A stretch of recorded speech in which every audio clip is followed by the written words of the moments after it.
Hello guys, कैसे हैं आप सब। मैं रोहित सिंह अपने YouTube channel Rohit chemistry classes में आप सभी का स्वागत करता हूं। आज हम लोग क्लास 12th केमिस्ट्री में उपसह संयोजन यौगिक यूनिट पूरी समाप्त करेंगे और पूरा फास्ट रिवीजन करेंगे जल्दी से पूरे चैप्टर का, क्योंकि दिन बहुत कम बचे हुए हैं। और पूरा चैप्टर एक साथ महत्वपूर्ण टॉपिक जितने भी हैं वो सारे टॉपिक हम आपको अपने नोट से समझाएंगे, एक्सप्लेन करेंगे। जल्दी से आ जाइए सभी लोग, वीडियो को लाइक कीजिए, चैनल सब्सक्राइब कर लीजिए और बेल आइकन को प्रेस कर लीजिए, जिससे सारे नोटिफिकेशन आप तक पहुंचते रहें। और वीडियो को दोस्तों में शेयर ज़रूर किया करिए। जल्दी से आ जाइए सभी लोग, वीडियो को लाइक करिए। हम लोग पढ़ना स्टार्ट करते हैं। चैप्टर का नाम है उपसह संयोजन यौगिक। सबसे पहले क्वेश्चन में, पेपर में आप या क्वेश्चन बैंक देखते होंगे, आंसर देखते होंगे, उसमें द्विक लवण उदाहरण सहित स्पष्ट करने को पूछा गया है। तो जो द्विक लवण होता है जिसे कहते हैं डबल साल्ट, तो जो द्विक लवण होता है जिसे डबल साल्ट कहते हैं वो क्या होता है, जो लवण दो सरल लवणों से मिलकर बनता है तथा ठोस अवस्था में स्थायी होते हैं, परंतु जल में घोलने पर आयनों में टूट जाते हैं, द्विक लवण कहलाते हैं।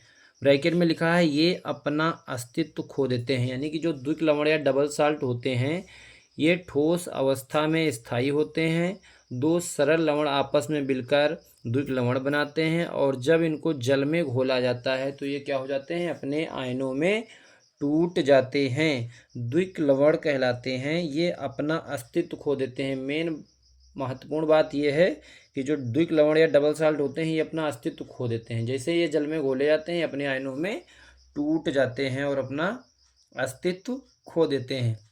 एग्जाम्पल के तौर पर आप देख रहे होंगे, जैसे फिटकरी, इसको एलम भी बोलते हैं, फिटकरी को एलम भी बोलते हैं। तो फिटकरी को देखिएगा, फिटकरी का सूत्र सभी को याद होगा, K2SO4 Al2SO4 का होल थ्राइस इंटू 24H2O। ये होता है जब इसको जल में घोला जाएगा तो इसका प्रत्येक परमाणु जो है क्या हो जाएगा, आयनित हो जाएगा, आयनों में टूट जाएगा। देखिए 2 पोटेशियम थे तो 2K+ हो गया, एक सल्फेट था SO4 माइनस हो गया, 2 एल्यूमिनियम के तो 2 एल्यूमिनियम पर +3 चार्ज होता है +3, और 3 सल्फेट के सल्फेट पर -2 चार्ज होता है और 24H2O प्लस में अलग हो गए। तो इस तरह से कोई भी, और ये जो फिटकरी बना हुआ है क्या है, ये दो सरल लवण से मिलकर बना हुआ है। ऐसे ही मोहर साल्ट है, देखिए FeSO4 NH4 का whole twice SO4 into 6H2O। जब इसको जल में घोला गया तो Fe++ plus SO4 minus +2 NH4 plus, और ये plus SO4 minus plus 6H2O में टूट जाएगा। तो कहने का मतलब जो डबल साल्ट या द्विक लवण होते हैं वो ऐसे लवण होते हैं जो दो सरल लवण से मिलकर बने होते हैं, ठोस अवस्था में स्थायी होते हैं, परंतु जल में घोलने पर आयनों में टूट जाते हैं, द्विक लवण कहलाते हैं। इस तरह से आप उदाहरण सहित द्विक लवण को परिभाषित करेंगे, एक्सप्लेन करेंगे, ठीक है।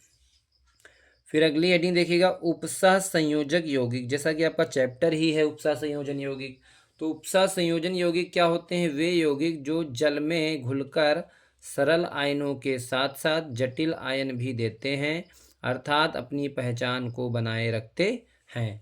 तो उपसह संयोजक यौगिक जो होते हैं या उपसह संयोजन यौगिक जो होते हैं वे यौगिक होते हैं जो जल में घुलकर सरल आयनों के साथ साथ जटिल आयन भी देते हैं, अर्थात अपनी पहचान को बनाए रखते हैं। जैसे आप एग्जाम्पल देख रहे होंगे, K4 ब्रैकेट में FeCN6, फिर ब्रैकेट बंद है, इसका नाम जो हो जाएगा क्या हो जाएगा,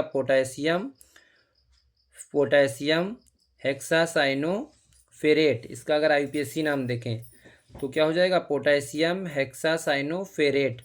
और ये जब आयन में टूटेगा तो पोटेशियम 4K+ अलग हो गया, प्लस FeCN6 और 4-, जितना चार्ज बाहर रहेगा उतना ही चार्ज ब्रैकेट के ऊपर आ जाएगा, संकुल के ऊपर, क्योंकि जिससे आयनों की संख्या जो है वो क्या रहे, संतुलित रहे। तो ये जब आयन में टूटेगा तो ये जो ब्रैकेट के अंदर जो FeCN6 और ब्रैकेट के ऊपर जो 4- लिखा है ये क्या है, जटिल आयन है, और ये जो बाहर लिखा है ये क्या है, सरल आयन है। तो कहने का मतलब वे यौगिक जो जल में घुलकर सरल यौगिक के साथ साथ जटिल आयन भी देते हैं, ठीक है, और अपनी पहचान को बनाए रखते हैं। इनकी पहचान जो होती है वो जटिल आयन की वजह से ही होती है, ठीक है। तो ऐसे यौगिकों को उपसह संयोजन यौगिक कहा जाता है। अच्छा, अब जो उपसह संयोजन यौगिक बनते हैं उनमें केंद्रीय धातु परमाणु भी होता है, जिसको हम लोग सेंट्रल मेटल एटम बोलते हैं। तो केंद्रीय धातु परमाणु की परिभाषा भी कभी कभी आपसे पूछ लिया है 1 नंबर में। तो देखिए इसको कैसे हम लोग लिखेंगे। उपसह संयोजन यौगिक में उपस्थित वह परमाणु या आयन जिसके चारों ओर लिगेंड जुड़े होते हैं केंद्रीय धातु परमाणु कहलाती है। ठीक है, उपसह संयोजन यौगिक में उपस्थित वह परमाणु या आयन जिसके चारों ओर लिगेंड जुड़े होते हैं केंद्रीय धातु परमाणु कहलाते हैं। जैसे कि एग्जाम्पल में देखिएगा K4Fe(CN6), तो यहाँ पर जो केंद्रीय धातु है ये Fe है और इसके चारों ओर साइनो लिगेंड 6 लगे हुए हैं। देखो यहाँ पर जब ये आयनों में टूटेगा तो 4K+ अलग हो जाएगा और ब्रैकेट में ये Fe(CN6) 4-। इस तरह से केंद्रीय धातु आयरन जो है यहाँ पर Fe, इसके चारों ओर देखो ये लिगेंड 6 जुड़े हुए हैं, 6 साइनाइड जुड़े हुए हैं। और ये क्या करते हैं, 6 लिगेंड जो होते हैं ये केंद्रीय धातु परमाणु को क्या करते हैं, इलेक्ट्रॉन डोनेट करते हैं। इसीलिए देखो यहाँ पर नोट में हमने लिख रखा है केंद्रीय धातु परमाणु क्या होती है, वो लुईस अम्ल होती है। और ये जो इलेक्ट्रॉन पेयर ग्रहण कर रहे हैं दाता होता है उसे लुईस क्षार कहते हैं, जो इलेक्ट्रॉन पेयर ग्रहण करता है उसे लुईस अम्ल कहते हैं। यानी कि केंद्रीय धातु परमाणु यहाँ पर इन लिगेंडों से इलेक्ट्रॉन को ग्रहण करती है, इसलिए यहाँ पर केंद्रीय धातु परमाणु क्या है, लुईस अम्ल है। और जबकि ये जो साइनाइड आयन है ये इलेक्ट्रॉन को देने का काम कर रहे हैं, इलेक्ट्रॉन दाता हैं, तो इनको कहते हैं लुईस क्षार। ठीक है, केंद्रीय धातु परमाणु क्या होती है, लुईस अम्ल होती है और लिगेंड क्या होते हैं, लुईस क्षार की तरह होते हैं। अब उपसह संयोजन परिसर या समन्वय सत्ता क्या होती है, ये भी पूछा गया है प्रश्न। किसी उपसह संयोजन यौगिक का वह भाग जो बड़े कोष्ठक में लिखा जाता है जिसमें केंद्रीय धातु परमाणु व लिगेंड होते हैं, तो इसको कहते हैं समन्वय सत्ता या उपसह संयोजक परिसर। समन्वय सत्ता वो होती है जो किसी उपसह संयोजक यौगिक का वह भाग होता है जो बड़े कोष्ठक में लिखा जाता है। ये बड़ा कोष्ठक आप देख रहे हैं जो लगा होता है, ये बड़ा कोष्ठक। जो चीज़ अंदर बड़े कोष्ठक के लिखी होगी वो क्या कहलाती है, समन्वय सत्ता कहलाती है। और उस समन्वय सत्ता में होता कौन कौन है, केंद्रीय धातु परमाणु व लिगेंड शामिल होते हैं। एग्जाम्पल के तौर पर देखिएगा K4Fe(CN6) में जो ये ब्रैकेट के अंदर Fe(CN6) लिखा है यही क्या है, समन्वय सत्ता है। क्या है, समन्वय सत्ता है। नोट में लिखा है धनावेशित संकुल, ऋणावेशित संकुल तथा उदासीन संकुल होते हैं। यानी कि जो संकुल होते हैं उन पर अगर माइनस चार्ज देखो यहाँ लगा है 4-, तो ये कैसा संकुल है, ऋणावेशित संकुल है। अगर यहीं पर प्लस आवेश में लगा होता तो ये धनावेशित संकुल होता। और अगर कोई चार्ज ना हो कोष्ठक के ऊपर तो वो संकुल जो होता है वो कैसा होता है, उदासीन संकुल होता है। जैसा कि आप एग्जाम्पल में यहाँ पर देख रहे हैं कोबाल्ट हेक्साएमीन थर्ड, ये जो आपको कॉम्प्लेक्स दिख रहा है, संकुल यौगिक दिख रहा है, कोऑर्डिनेशन कंपाउंड दिख रहा है, इसके ऊपर 3+ आवेश है। यानी कि ये जो संकुल है कैसा है, धनावेशित है। इस पर देखो 4- है तो ये संकुल कैसा है, ऋणावेशित है। और इस पर देखिएगा कोई भी आवेश कोष्ठक के ऊपर नहीं लिखा हुआ है, इसका मतलब ये क्या है, निकेल CO4 क्या है, कैसा संकुल है, ये उदासीन संकुल है। ठीक है, जल्दी से स्क्रीनशॉट लेते रहिएगा सभी लोग, स्क्रीनशॉट ले लीजिएगा सभी लोग। फिर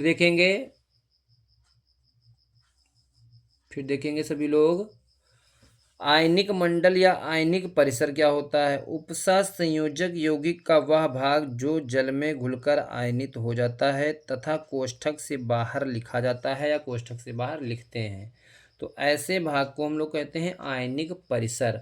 यानी कि जो बड़े कोष्ठक के अंदर होता है उसको भी हमने बताया क्या होता है, वो समन्वय सत्ता होती है जिसमें केंद्रीय धातु परमाणु और लिगेंड होते हैं।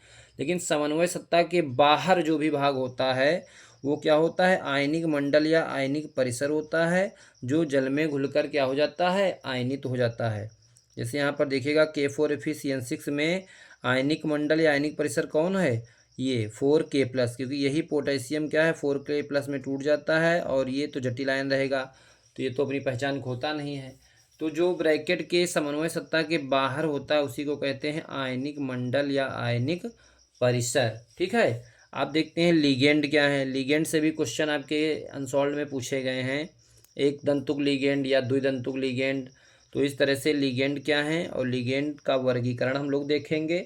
फास्ट रिवीजन करेंगे पूरे चैप्टर का। लिगेंड वे परमाणु या आयन जो उपसह संयोजक यौगिक के केंद्रीय धातु परमाणु को इलेक्ट्रॉन युग्म प्रदान करके उससे उपसह संयोजक बंध बनाते हैं, लिगेंड कहलाते हैं। एक बार फिर से समझ लीजिएगा, वे परमाणु या आयन जो उपसह संयोजक यौगिक के केंद्रीय धातु परमाणु को इलेक्ट्रॉन युग्म प्रदान करके उससे उपसह संयोजक बंध बनाते हैं, लिगेंड कहलाते हैं। फॉर एग्जाम्पल K4FeCN6, इसमें देखिएगा 4K+ बाहर रहेगा, जब ये टूटेगा जल में आयनित होगा। और ये जो जटिल आयन है समन्वय सत्ता जो इसके अंदर लिखी हुई है, इसमें देखो केंद्रीय धातु परमाणु आयरन है, इसके चारों ओर 6 साइनाइड लिगेंड जुड़े हुए हैं। और ये साइनो लिगेंड जो है इसको क्या कर रहे हैं, इलेक्ट्रॉन का युग्म, इलेक्ट्रॉन का जोड़ा दे रहे हैं। तो इस तरह से ये जो इलेक्ट्रॉन का जोड़ा दे रहे हैं, यही जो इलेक्ट्रॉन डोनेट करने का काम कर रहे हैं, यही लिगेंड होते हैं। और ये क्या करते हैं, केंद्रीय धातु के परमाणु के साथ उपसह संयोजक बंध बनाते हैं। देखिएगा ये एरो जो है इसका केंद्रीय धातु परमाणु की तरफ तीर लगा हुआ है, इसका मतलब क्या है, ये इलेक्ट्रॉन दाता हैं लिगेंड, और ये लुईस क्षार की तरह व्यवहार करते हैं। और ये क्या बंध है, ये उपसह संयोजक बंध का निर्माण केंद्रीय धातु परमाणु के साथ करते हैं। ठीक है, देखिएगा लिगेंड लुईस क्षार की तरह व्यवहार करते हैं, हमने आपको बताया था, तो ये आप बात याद रखेंगे। फिर लिगेंड का वर्गीकरण है, तो लिगेंड जो होते हैं, लिगेंड क्या होते हैं, तो हमने अभी एक बताया आपको। फिर लिगेंड का वर्गीकरण देखेंगे, धनावेशित लिगेंड होते हैं, ऋणावेशित लिगेंड होते हैं और उदासीन लिगेंड होते हैं। तो धनावेशित लिगेंड में NO+ हमने यहाँ पर ऐसे लिगेंड लिए हैं जो आपको नाम थोड़ा सा क्रिटिकल लगते हैं, टफ लगते हैं, उन्हीं को हमने एग्जाम्पल में यहाँ पर शामिल किया है। बाकी जो इजी नाम होते हैं वो हम लोग जब भी कभी भी उपसह संयोजक यौगिक का IUPAC नाम लिखने को आता है तो वहाँ पर हम उसको आसानी से पता कर लेते हैं, फाइंड आउट कर लेते हैं। लेकिन जो थोड़ा सा कठिन है उन्हीं को हमने यहाँ पर लिखा हुआ है एग्जाम्पल में। जैसे NO+, अगर ऐसा कोई आवेश है तो प्लस लगाए तो धनावेशित होगा ही, लेकिन नाम क्या होगा, अगर NO है प्लस तो उसको कहते हैं नाइट्रोसोनियम। यानी कि जो भी धनावेशित लिगेंड होते हैं उनके लास्ट में IUM लगता है। देखिए सब में IUM लगा है। NO+ है तो नाइट्रोसोनियम, H3O+ है तो हाइड्रोनियम, NH2NH3+ है तो हाइड्रेजिनियम। क्या है, हाइड्रेजिनियम, हाइड्रोनियम और नाइट्रोसोनियम। ऋणावेशित लिगेंड में CN के ऊपर अगर माइनस है तो साइनो, OH के ऊपर माइनस है तो हाइड्रोक्सो, क्लोरीन के ऊपर माइनस आवेश है तो क्लोराइडो या क्लोरो, ब्रोमीन के ऊपर माइनस चार्ज है तो ब्रोमाइडो या ब्रोमो, CH3COO माइनस है तो एसीटेटो, C2O4 माइनस है तो ऑक्सलेटो। ठीक है, लिगेंडो को पहचाने रहेंगे क्योंकि नाम लिखने में सही रहेगा। ठीक है, उदासीन लिगेंड, H2O क्या होता है, एक्वा। H2O क्या होता है, उदासीन लिगेंड जो होता है H2O जो कि होता है, इसका नाम होता है एक्वा। उदासीन लिगेंड से मतलब उस पर ना प्लस होगा ना माइनस आवेश होगा, कोई आवेश नहीं होगा, ऐसे लिगेंड क्या होते हैं, उदासीन लिगेंड होते हैं। इन 3 लिगेंडों का बहुत यूज होता है उदासीन लिगेंड के रूप में, H2O, एक्वा, NH3 एमीन और CO कार्बोनिल। इन तीनों को आप अच्छे से पहचान लेंगे क्योंकि जब भी IUPAC नाम लिखने को आते हैं तो ज़्यादातर यही लिगेंड आपके यूज होते हैं, ऋणावेशित लिगेंड और उदासीन ligand. H2O, aqua, NH3 amine, CO carbonyl. जल्दी से सभी लोग स्क्रीनशॉट ले लीजिएगा, फिर अगला पेज देखते हैं हम लोग। स्क्रीनशॉट लेते रहिएगा सभी लोग।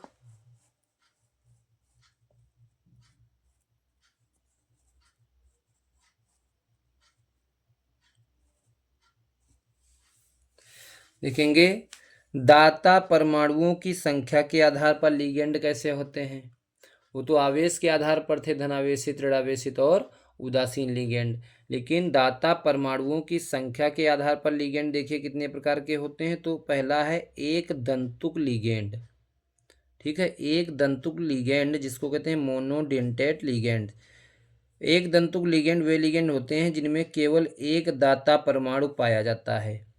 एक दंतुक लिगेंड से मतलब एक दाता परमाणु होता है या पाया जाता है। जैसे H2O, NH3, CO, ROH alcohol जिसे कहते हैं, fluorine, chlorine, sulphate, amine, amido जो होता है आपका NH2, amido, CN, cyano, OH, hydroxo, bromo, और NO minus nitrito, NO plus nitrosonium, H3O hydronium. तो ये जितने भी हैं आपके लिगेंड, ये सब क्या हैं, एक दंतुक लिगेंड के एग्जाम्पल हैं। नोट में लिखा है ऐसा एक दंतुक लिगेंड जो एक साथ एक से अधिक केंद्रीय धातु परमाणुओं के साथ जुड़ सकता है वो सेतु लिगेंड कहलाता है। कभी कभी आपसे एक नंबर जो निश्चित उत्तरी प्रश्न जो नए पैटर्न पर बोर्ड एग्जाम में पूछे जा रहे हैं उनमें आपसे पूछा जा सकता है कि सेतु लिगेंड क्या होता है या सेतु लिगेंड को परिभाषित कीजिए। तो ऐसा एक दंतुक लिगेंड जो एक साथ एक से अधिक केंद्रीय धातु परमाणुओं के साथ जुड़ सकता है, जो एक साथ एक से अधिक केंद्रीय धातु परमाणुओं के साथ जुड़ सकता है, सेतु लिगेंड कहलाता है। जैसे OH minus, NH2 minus, NO2 minus, Cl minus, CO, ETC। ये एग्जाम्पल जो हैं सेतु लिगेंड के अंतर्गत आते हैं। फिर है द्विदंतुक लिगेंड, बाइडेंटेट लिगेंड। द्विदंतुक लिगेंड वे होते हैं जिनमें दो दाता परमाणु उपस्थित होते हैं। जैसे देखिएगा NH2 CH2 NH2 यानी कि एथिलीन डाइएमीन, जिसको हम लोग कहते हैं, देखो एथिलीन डाइएमीन यहाँ पर लिखा हुआ, शार्ट में ईन बोलते हैं। आप जब IUPAC अभी पढ़ेंगे तो आप देखेंगे उसमें EN और ब्रैकेट में लिखा रहता है, इसका मतलब होता है एथिलीन डाइएमीन। अब ये कैसा लिगेंड है, द्विदंतुक लिगेंड है। कैसा लिगेंड है एथिलीन डाइएमीन, द्विदंतुक लिगेंड, इसमें दो दाता परमाणु होते हैं, ठीक है। C2O4 माइनस माइनस, ये भी जो ऑक्सीलेटो है ये भी क्या है, द्विदंतुक लिगेंड है। CO3 माइनस माइनस, कार्बोनेटो आयन जो है ये भी क्या है, द्विदंतुक लिगेंड है। देखिएगा बहुदंतुक लिगेंड क्या होते हैं, जिनमें तीन या तीन से अधिक दाता परमाणु उपस्थित होते हैं। ऐसे लिगेंड को बहुदंतुक लिगेंड की श्रेणी में रखा जाता है। फॉर एग्जाम्पल देखिएगा आप लोग NH2 CH2 CH2 NH CH2 CH2 NH2, यानी कि ये क्या है, डाई एथिलीन ट्राइएमीन। इसमें देखिएगा एक ये CH2 CH2 एक और ये CH2 CH2 एक, यानी कि दो बार एथिलीन आया है तो डाई एथिलीन। और NH2N वाले नाइट्रोजन वाले समूह कितनी बार आए, तीन बार, तो क्या है, ट्राइएमीन। डाई एथिलीन ट्राइएमीन कैसा है ये लिगेंड, बहुदंतुक लिगेंड है, ठीक है। इसमें क्योंकि तीन दाता परमाणु उपस्थित हैं। उभयदंतुक लिगेंड क्या होते हैं, जिनको एम्फीडेंटेट लिगेंड बोलते हैं। तो उभयदंतुक लिगेंड वे लिगेंड होते हैं जिनमें दाता परमाणु दो या अधिक परंतु संकुल में कोई एक भाग लेता है। यानी कि जो दाता परमाणु है वो दो या दो से ज़्यादा हो सकते हैं, परंतु जो संकुल में कोई एक भाग लेता है और दोनों भाग नहीं लेते हैं। जैसे आप देखो NO2 ग्रुप जो है minus nitro, CN minus cyano, ठीक है, और जो NC है आइसोसाइनाइडो। तो ये जो ग्रुप होते हैं उभय दंतुक लिगेंड के अंतर्गत आते हैं। जल्दी से स्क्रीनशॉट आप लोग लेते रहेंगे। फिर देखेंगे इस पर बहुत बार क्वेश्चन पूछा गया है कि कीलेट या कीलेटीकरण को जो है परिभाषित कीजिए। तो देखिए कीलेट व कीलेटीकरण क्या होता है, जब कोई द्विदंतुक या बहुदंतुक लिगेंड केंद्रीय धातु परमाणु से जुड़कर किसी वलय का निर्माण करता है तो ऐसे लिगेंड को कीलेटिंग लिगेंड कहते हैं। इस प्रकार बनने वाला यौगिक कीलेट कहलाता है तथा यह क्रिया कीलेटिंग कहलाती है, ठीक है। तो कीलेटीकरण या कीलेटिंग जो है, जब कोई द्विदंतुक या बहुदंतुक, यानी कि इसमें एक दंतुक लिगेंड भाग नहीं लेते हैं। कीलेट व कीलेटीकरण में जब कोई द्विदंतुक लिगेंड या बहुदंतुक लिगेंड केंद्रीय धातु परमाणु से जुड़कर किसी वलय का निर्माण करता है तो ऐसे लिगेंड को कीलेटिंग लिगेंड और यौगिक ऐसा कीलेट कहलाता है। और यह क्रिया क्या कहलाती है, कीलेटीकरण कहलाती है। फॉर एग्जाम्पल देखिएगा आप लोग, बिस ethylene diamine copper second ion जो है आपका, ये एग्जाम्पल जो लिखा है ब्रैकेट में, ये क्या है, कीलेट यौगिक है। कीलेट यौगिकों का स्थायित्व तो अकीलेट यौगिकों से अधिक होता है। यानी कि ये इस प्रकार के यौगिक जो होते हैं जिनमें द्विदंतुक या बहुदंतुक लिगेंड किसी केंद्रीय धातु परमाणु, देखो यहाँ पर केंद्रीय धातु परमाणु कौन सी है, कापर है, और इससे द्विदंतुक लिगेंड जुड़ा हुआ है आपका कौन, एथिलीन डाइएमीन। तो इस तरह से जो कीलेट बनता है तो ऐसे जो यौगिक या संकुल होते हैं ये क्या होते हैं, अधिक स्थायी होते हैं। फिर अगला क्या है, उपसह संयोजक यौगिक या समन्वय संख्या। इससे बहुत बार क्वेश्चन पूछा गया, इससे बहुविकल्पी प्रश्न भी पूछा जाता है। कोई आपको एग्जाम्पल दे देंगे, जैसे सपोज करो K4FeCN6 दे दिए और इसमें पूछेंगे Fe की उपसह संयोजन संख्या या समन्वय संख्या क्या है। तो इस तरह से भी आपसे ये टॉपिक पूछा जाता है, इसलिए इस टॉपिक को आप देखेंगे। उपसह संयोजन संख्या या समन्वय संख्या, जिसको इंग्लिश में कहते हैं कोऑर्डिनेशन नंबर, किसी उपसह संयोजक यौगिक में केंद्रीय धातु परमाणु लिगेंड के साथ जितने उपसह संयोजक बंध बनाता है उस संख्या को उपसह संयोजक संख्या कहते हैं।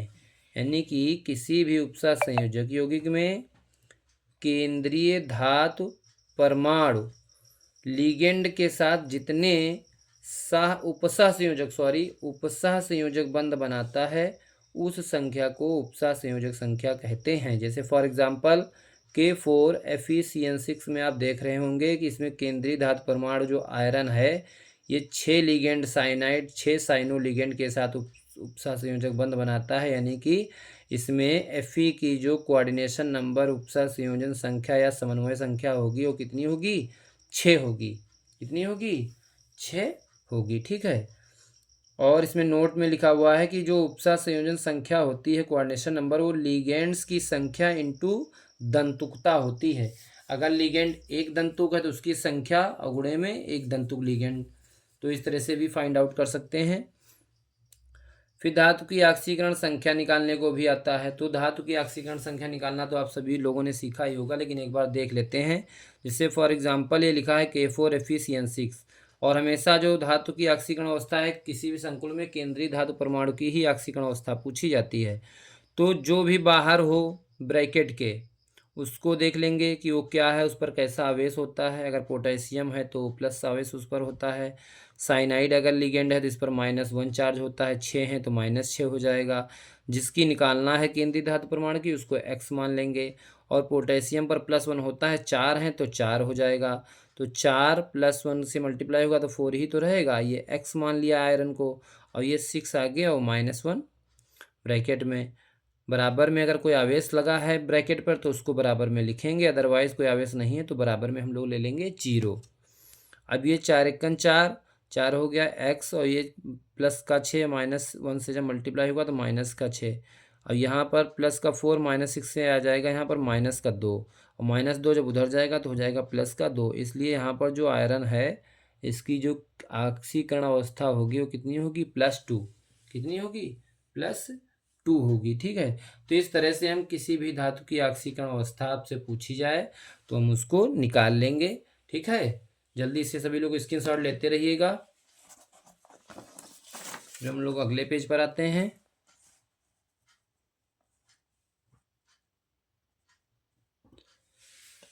समरूप तथा असमरूप संकुल कैसे होते हैं। जिस संकुल में सभी लिगेंड एक जैसे होते हैं उसे जो है समरूप संकुल कहते हैं। सीधी सी बात है। ऐसा उपसह संयोजन यौगिक जिसमें सभी लिगेंड क्या हों, एक जैसे हों, उस संकुल में या उस उपसह संयोजक यौगिक में सभी लिगेंड कैसे हों, एक जैसे हों, तो ऐसे संकुल को समरूप संकुल कहते हैं। जैसे कि एग्जाम्पल में देख रहे हैं आप FeCN6 सारे लिगेंड कैसे हैं, साइनो हैं। इसमें भी देख रहे होंगे सारे लिगेंड कैसे हैं, एमीन हैं। इसमें भी देख रहे होंगे सारे लिगेंड कैसे हैं, एक्वा हैं, H2O सारे हैं। तो यानी कि ये सारे जो एग्जाम्पल हैं किसके एग्जाम्पल हैं, समरूप संकुल के एग्जाम्पल हैं। और फिर देखिएगा नीचे क्या लिखा हुआ है, जिस संकुल में 2 या 2 से अधिक प्रकार के लिगेंड होते हैं उसे क्या कहते हैं, असमरूप संकुल कहते हैं। जैसे कि इस एग्जाम्पल में आप देख रहे होंगे कोष्ठक के अंदर प्लेटिनम केंद्रीय धातु परमाणु के साथ NH3 लिगेंड आया है, Cl लिगेंड आया है, ब्रोमीन लिगेंड आया है, यानी कि एमीन आया है, क्लोरो आया है, ब्रोमो आया है। 3 तरह के लिगेंड आए हैं। इसमें भी देख लीजिएगा एक्वा आया है और Cl आया है, 2 तरह के लिगेंड आए हैं। तो कहने का मतलब जब लिगेंड 2 या 2 से अधिक प्रकार के होते हैं तो ऐसा जो संकुल होता है वो क्या होगा, असमरूप संकुल कहलाता है। ठीक है। अब देखेंगे अगला टॉपिक क्या है, एकल दंत केंद्रक और बहुकेंद्रक संकुल क्या होते हैं। यदि किसी संकुल में केवल एक केंद्रीय धातु परमाणु होता है तो उसे एक केंद्रक संकुल कहते हैं। सीधी सी बात है, जो सेंट्रल मेटल एटम है केंद्रीय धातु परमाणु अगर एक है तो वो संकुल कैसा होगा, एक केंद्रक संकुल होगा। अगर 2 केंद्रीय धातु परमाणु 2 या 2 से ज़्यादा आ रही तो उसको हम कहेंगे बहुकेंद्रीय संकुल। जैसे आप यहाँ पर देख रहे होंगे PtCl2NH3 का होल 4, फिर दूसरा संकुल PtCl4। तो यहाँ पर देख रहे होंगे केंद्रीय धातु परमाणु क्या है, 2 बार आई है। एक बार यहाँ पर आया है और एक बार प्लेटिनम यहाँ पर आया है। तो जब किसी संकुल में 2 या 2 से अधिक केंद्रीय धातु परमाणु होते हैं तो ऐसे संकुल को बहुकेंद्रकीय संकुल कहते हैं, और जिसमें एक बार होता है उसको एकल केंद्रीय संकुल कहते हैं। ठीक है। फिर अगला टॉपिक है उपसा संयोजन संख्या, कोऑर्डिनेशन पॉलीहेड्रॉन क्या होता है। उपसा संयोजक बहुफलक, किसी उपसा संयोजक यौगिक में उपस्थित लिगेंड्स केंद्रीय धातु परमाणु के साथ जिस त्रिविमीय आकृति में जुड़े होते हैं उसे उपसा संयोजक बहुफलक कहते हैं। अगर केंद्रीय धातु परमाणु की तरफ 3 लिगेंड नीचे की ओर एक ऊपर की ओर लगा तो ये आकृति चतुष्फलकी होती है। अगर केंद्रीय धातु परमाणु के बाएं और दाएं दोनों तरफ से लिगेंड लगे होते हैं इसको वर्गाकार समतलीय बोलते हैं। और जब केंद्रीय धातु परमाणु के चारों कोनों पर लिगेंड हो और एक ऊपर और एक नीचे हो तो ऐसी आकृति अष्टफलकीय आकृति कहलाती है। ठीक है। तो उपसा संयोजक जो बहुफलक होते हैं इसमें केंद्रीय धातु परमाणु लिगेंड के साथ जिस त्रिविमीय आकृति में जुड़े होते हैं तो ऐसे उपसा संयोजक बहुफलक होते हैं, कहलाते हैं। और ये आकृति आप देख रहे होंगे, ये चतुष्फलकीय आकृति है, ये वर्गाकार समतलीय है, और ये क्या है, अष्टफलकीय बहुफलक हैं। ठीक है। जल्दी से स्क्रीनशॉट लीजिएगा सभी लोग। फिर देखेंगे हम लोग उपसा संयोजक यौगिकों का जो नामकरण है, IPSC नाम पूछे जाते हैं आपसे, बहुत ही इम्पोर्टेंट टॉपिक है। अभी हम लोग कुछ इम्पोर्टेंट उपसा संयोजक यौगिकों के IPSC नाम भी देखेंगे, आपसे एग्ज़ाम में पूछे जाते हैं। तो थोड़ा सा हम लोग नियम पर थोड़ा सा निगाह डाल लेंगे। आयनों का नामकरण देखिए कैसे करते हैं। पहले धनायन का नाम लिखते हैं, फिर ऋणायन का नाम। यानी कि जब भी कोई संकुल होगा तो अगर कोष्ठक के बाहर पहले कुछ लिखा है तो उसको धनायन माना जाएगा और उसका नाम पहले लिखा जाएगा। फिर संकुल के अंदर जो भी चीज़ आई है उसको लिखा जाएगा, लेकिन उसको माना क्या जाएगा, ऋणायन माना जाएगा। जो चीज़ पहले आ जाएगी कोष्ठक के वो हो जाएगी धनायन, और बाद वाली चीज़ क्या हो जाएगी, ऋणायन। जैसे एग्जाम्पल के तौर पर आप देखें, यहाँ पर अगर K4FeCN6 लिखा है तो ब्रैकेट कोष्ठक के बाहर देखो पहले क्या आया है, K4। तो ये यहाँ पर क्या है, इसको धनायन कंसीडर किया जाएगा, और जो कोष्ठक के अंदर बाद में है K4 के उसको ऋणायन कंसीडर किया जाएगा। इसीलिए देखो इसको प्लस आयन लिखा है, ये माइनस आयन लिखा है। ठीक है। और अगर ये कोष्ठक पहले आ गया, कोई चीज़ बाद में आई है, तो जो चीज़ बाद में आएगी वही ऋणात्मक होगी, जो चीज़ पहले आ जाएगा वो संकुल कैसा हो जाएगा, फिर यहाँ पर धनात्मक हो जाएगा। तो आप मोटा मोटा ये याद रखेंगे कि जो चीज़ पहले होगी वो धनायन, जो बाद में होगा वो ऋणायन। फिर उपसा संयोजक परिसर या समन्वय जो सत्ता होती है उसका नामकरण देखिए। समन्वय सत्ता में आपको पता है केंद्रीय धातु परमाणु लिगेंड होते हैं। तो लिगेंड का जो नाम हम लोग लिखते हैं तो वो अंग्रेजी वर्णमाला के क्रम में लिखते हैं, जो पहले अल्फ़ाबेट में आएगा उसका नाम हम लोग पहले लिखते हैं। ठीक है। और फिर क्या करते हैं, केंद्रीय धातु परमाणु का नाम लिखते हैं लिगेंड के बाद, और केंद्रीय धातु परमाणु के साथ उसकी ऑक्सीकरण अवस्था को रोमन अंकों में कोष्ठक के अंदर या भीतर लिखा जाता है। ठीक है, इस तरह से। और लिगेंड्स आपके सामने देखो लिखे हुए हैं, निगेटिव लिगेंड, उदासीन लिगेंड और धनावेशित लिगेंड। तो ये सब थोड़ा बहुत आप लोग लिगेंड देख कर जाएंगे। जल्दी से इन लिगेंड्स के आप लोग स्क्रीनशॉट ले लीजिए। एक बार इन लिगेंड्स पर क्या आवेश होता है आप लोग पढ़ जरूर लेंगे। ठीक है, स्क्रीनशॉट ले लीजिए सभी लोग, जल्दी से स्क्रीनशॉट ले लीजिए सभी लोग। फिर हम लोग अगले पेज पर आते हैं।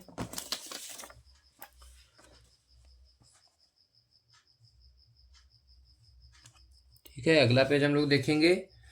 लिगेंड की संख्या के लिए उपसर्ग दे रखे हैं, यानी कि अगर 2 लिगेंड है तो डाई के लिए यूज़ करते हैं, अगर 3 लिगेंड है तो ट्राई यूज करते हैं, 4 लिगेंड है तो टेट्रा यूज करते हैं, 5 हैं तो पेंटा यूज करते हैं, 6 है तो एक्सा, 7 है तो हेप्टा, 8 है तो ऑक्टा। तो इस तरह से आपको पता है जिन संख्या के आधार पर हम लोग ऐसा करते हैं।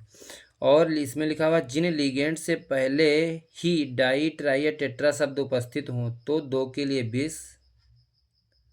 ठीक है, जिन लिगेंड में मतलब डाई, ट्राई, टेट्रा ये सब नाम ही के साथ आ रहे हों तो वहाँ पर हम लोग फिर 2 के लिए 20, ट्राई के लिए क्या करते हैं देखो ट्रेस, और टेट्रा के लिए टेट्रा किस, 5 के लिए पेंटा किस, ऐसे यूज करते हैं। ठीक है, 20, ट्रेस, टेट्रा किस, पेंटा किस, ETC। ठीक है। फिर क्या है, धनायन संकुल का नामकरण करते हैं। तो हम लोग देखें जब धनायन संकुल का नामकरण करते हैं तो जो भी आवेश होता है, अगर कोष्ठक के ऊपर अगर आवेश लिखा है, अपने आप नहीं, अगर लिख रखा है कोष्ठक के ऊपर कोई आवेश, तो हम जब उसका आयुपेशी नाम लिखते हैं, नामकरण करते हैं, तो लास्ट में आयन जरूर लगा देते हैं अगर आवेश लगा है कोष्ठक के ऊपर पहले से तो। ठीक है। और अगर उदासीन संकुल है, उसके ऊपर कोई आवेश है नहीं, तो हम उसका नाम लिखते समय जो है कोष्ठक में शून्य लिख देंगे। ठीक है। इस तरह से आप लोग ध्यान रखेंगे थोड़ा। और ऋणायन संकुल का नामकरण करते समय देखिए, अगर कोई ऋणायन संकुल है, उस पर माइनस चार्ज लगा हुआ है, तो जो केंद्रीय धातु परमाणु का हम लोग नाम लिखते हैं, देखो केंद्रीय धातु का नाम लिखते समय प्लस क्या करते हैं, 8, उसमें केंद्रीय धातु परमाणु के नाम में क्या जोड़ देते हैं, 8 जोड़ देते हैं। ऋणावेशित लिगेंड या ऋणावेशित संकुलों का जब हम लोग नामकरण करते हैं तो केंद्रीय धातु परमाणु के साथ में 8 जोड़ देते हैं। ठीक है, इतना ध्यान रखेंगे। और अगर दो प्रकार के संकुल आए हैं, जैसे इस तरह से देखो, इसमें दो एग्जाम्पल दे रखे हैं, एक ये संकुल एक ये संकुल है साथ साथ, और ऐसे यौगिकों का नामकरण करना है तो सीधी सी बात है, जिस भी लिगेंड को अल्फ़ाबेट में पहले स्थान मिलता हो उसका उस संकुल को हम पहले नाम लिखेंगे। तो देखो इसमें पहले लिखा गया हेक्सा एमीन, 6 आए थे NH3 हेक्सा एमीन, और फिर ये क्या हो गया, जो पहले संकुल आएगा धनात्मक हो जाएगा तो क्रोमियम हो गया। ऑक्सीकरण अवस्था क्या होगी, यहाँ पर तो शून्य है लेकिन यहाँ पर साइनाइड आयन 6 हैं और -1 होता है एक पर, तो -6, और -6 उधर जाएगा तो +6 हो जाएगा। तो +6 को जब दो केंद्रीय धातु परमाणु हैं तो दोनों पर आवेश कितना आएगा, 3 आएगा, तो थर्ड हो गया। फिर हेक्सा साइनो, और ये ऋणावेशित लिगेंड है बाद में आया है, तो कोबाल्टेट थर्ड। इस तरह से हम लोग ऐसे संकुलों का नाम लिखते हैं। अच्छा देख लीजिए, इस तरह के भी नाम आपसे यूपीएससी में अगर पूछ लिए जाएं, सेतु लिगेंड आपको कोई सेतु संकुल दे दें, कोई ब्रिज संकुल दे दें और उसका नाम पूछें, तो उसका भी नाम लिखने का वही तरीका है कि पहले लिगेंड का नाम लिखेंगे फिर केंद्रीय धातु परमाणु।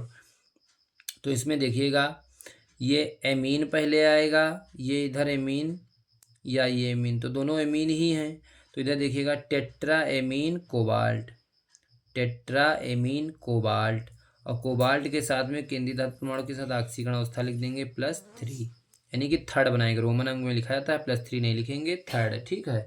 फिर देखिए, जब भी संकुल या जो सेतु लिगेंड होते हैं उनको जब जोड़ते हैं तो म्यू द्वारा जोड़ते हैं, तो डैश करके म्यू जोड़ेंगे। फिर देखो यहाँ पर एमाइडो, ये NH2 ग्रुप आया है, देखो यहाँ पर एमाइडो, एमाइडो म्यू, फिर ये नाइट्रो, फिर टेट्राएमीन कोबाल्ट। इतना लिखने के बाद इसको लिखेंगे लिगेंड को, फिर इस लिगेंड को लिखेंगे, मतलब जो बीच में जो सेतु बना रहे हैं उन लिगेंडों को म्यू के साथ डैश करके लिखते हैं, म्यू एमाइडो, म्यू नाइट्रो, और फिर टेट्राएमीन कोबाल्ट लास्ट में। ठीक है। और क्योंकि इसके ऊपर आवेश लगा था तो लास्ट में आयन आ जाएगा।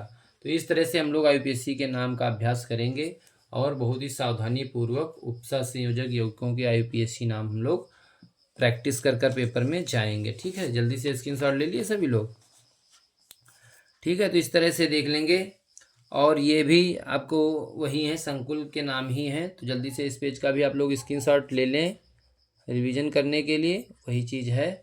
और फिर हम लोग आते हैं वर्नर सिद्धांत, और जो आपका वैलेंस बॉन्ड थ्योरी VBT है और जो CFT है क्रिस्टल फील्ड थ्योरी, दोनों से टॉपिक से प्रश्न आते हैं, उनको हम लोग देखते हैं जल्दी से। ठीक है, देखेंगे अगला पेज हम लोग, वर्नर का सिद्धांत। वर्नर का सिद्धांत क्या है ये हम लोग देखेंगे। ठीक है, तो इसमें देखिएगा वर्नर का सिद्धांत क्या है। वर्नर के अनुसार किसी उपसह संयोजक यौगिक में केंद्रीय धातु परमाणु दो प्रकार की संयोजकता प्रदर्शित करती है। वर्नर ने बताया कि जो भी उपसह संयोजक यौगिक होते हैं उनमें जो केंद्रीय धातु परमाणु होती है वो दो प्रकार की संयोजकता प्रदर्शित करती है। पहली संयोजकता कैसी होती है, प्राथमिक संयोजकता होती है, और दूसरी कैसी होती है, द्वितीयक संयोजकता होती है। तो वर्नर ने अपने सिद्धांत में पहला पॉइंट यही बताया कि किसी उपसह संयोजक यौगिक में केंद्रीय धातु परमाणु दो प्रकार की संयोजकता प्रदर्शित करती हैं, प्राथमिक संयोजकता और द्वितीयक संयोजकता। अब अच्छा, प्राथमिक संयोजकता क्या होती है जरा इनके बारे में जान लें। जो प्राथमिक संयोजकता होती है ये ऋण आयनों द्वारा संतुष्ट होती है, यानी कि इन पर निगेटिव चार्ज होता है। ये ऋण आयनों द्वारा संतुष्ट होती है। दूसरी क्या खासियत होती है, विलयन में आयनित हो जाती हैं, आयनित भी हो जाती है प्राथमिक संयुक्ता। इनको बिंदुदार या बिंदुवार रेखा द्वारा प्रदर्शित यानी डॉटेड लाइन से प्रदर्शित करते हैं।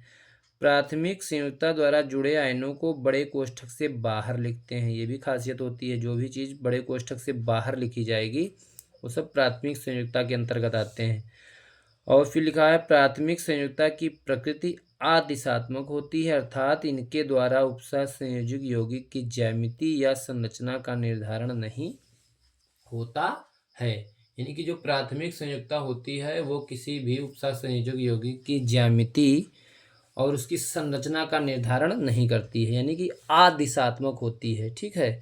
द्वितीय संयुक्ता की क्या खासियत होती है, ये ऋणायनों, धनायनों व उदासीन अणुओं द्वारा संतुष्ट हो सकती है। तीनों तरह से उस पर ऋणायन भी हो सकता है, धनायन भी आवेश हो सकता है, उदासीन भी हो सकता है।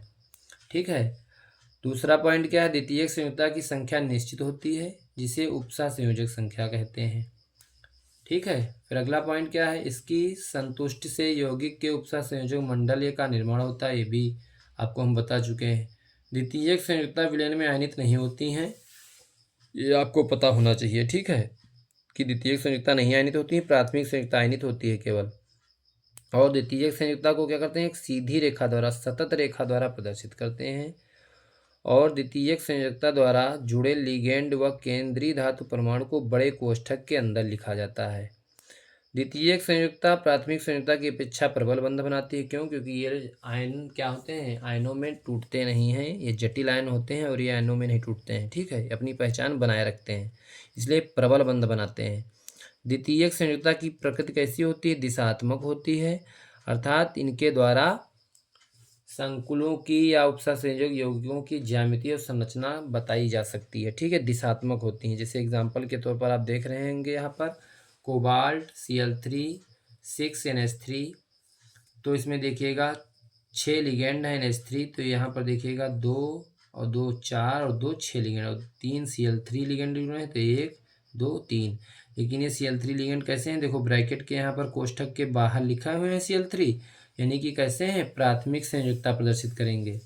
और ये जो कोष्ठक के भीतर लिखे हुए हैं ये द्वितीयक संयुक्ता प्रदर्शित करेंगे। और केंद्रीय धातु परमाणु के साथ क्या करेंगे, ये उपसह संयोजक बंध द्वारा जुड़े होंगे। ये सब जो हैं उपसह संयोजक बंध द्वारा जुड़े होंगे। ठीक है, जल्दी से स्क्रीनशॉट ले लीजिएगा सभी लोग, फास्ट रिवीजन चल रहा है थोड़ा सा, तो इसमें ध्यान रखेंगे थोड़ा। ठीक है, जल्दी से स्क्रीनशॉट ले लीजिए सभी लोग।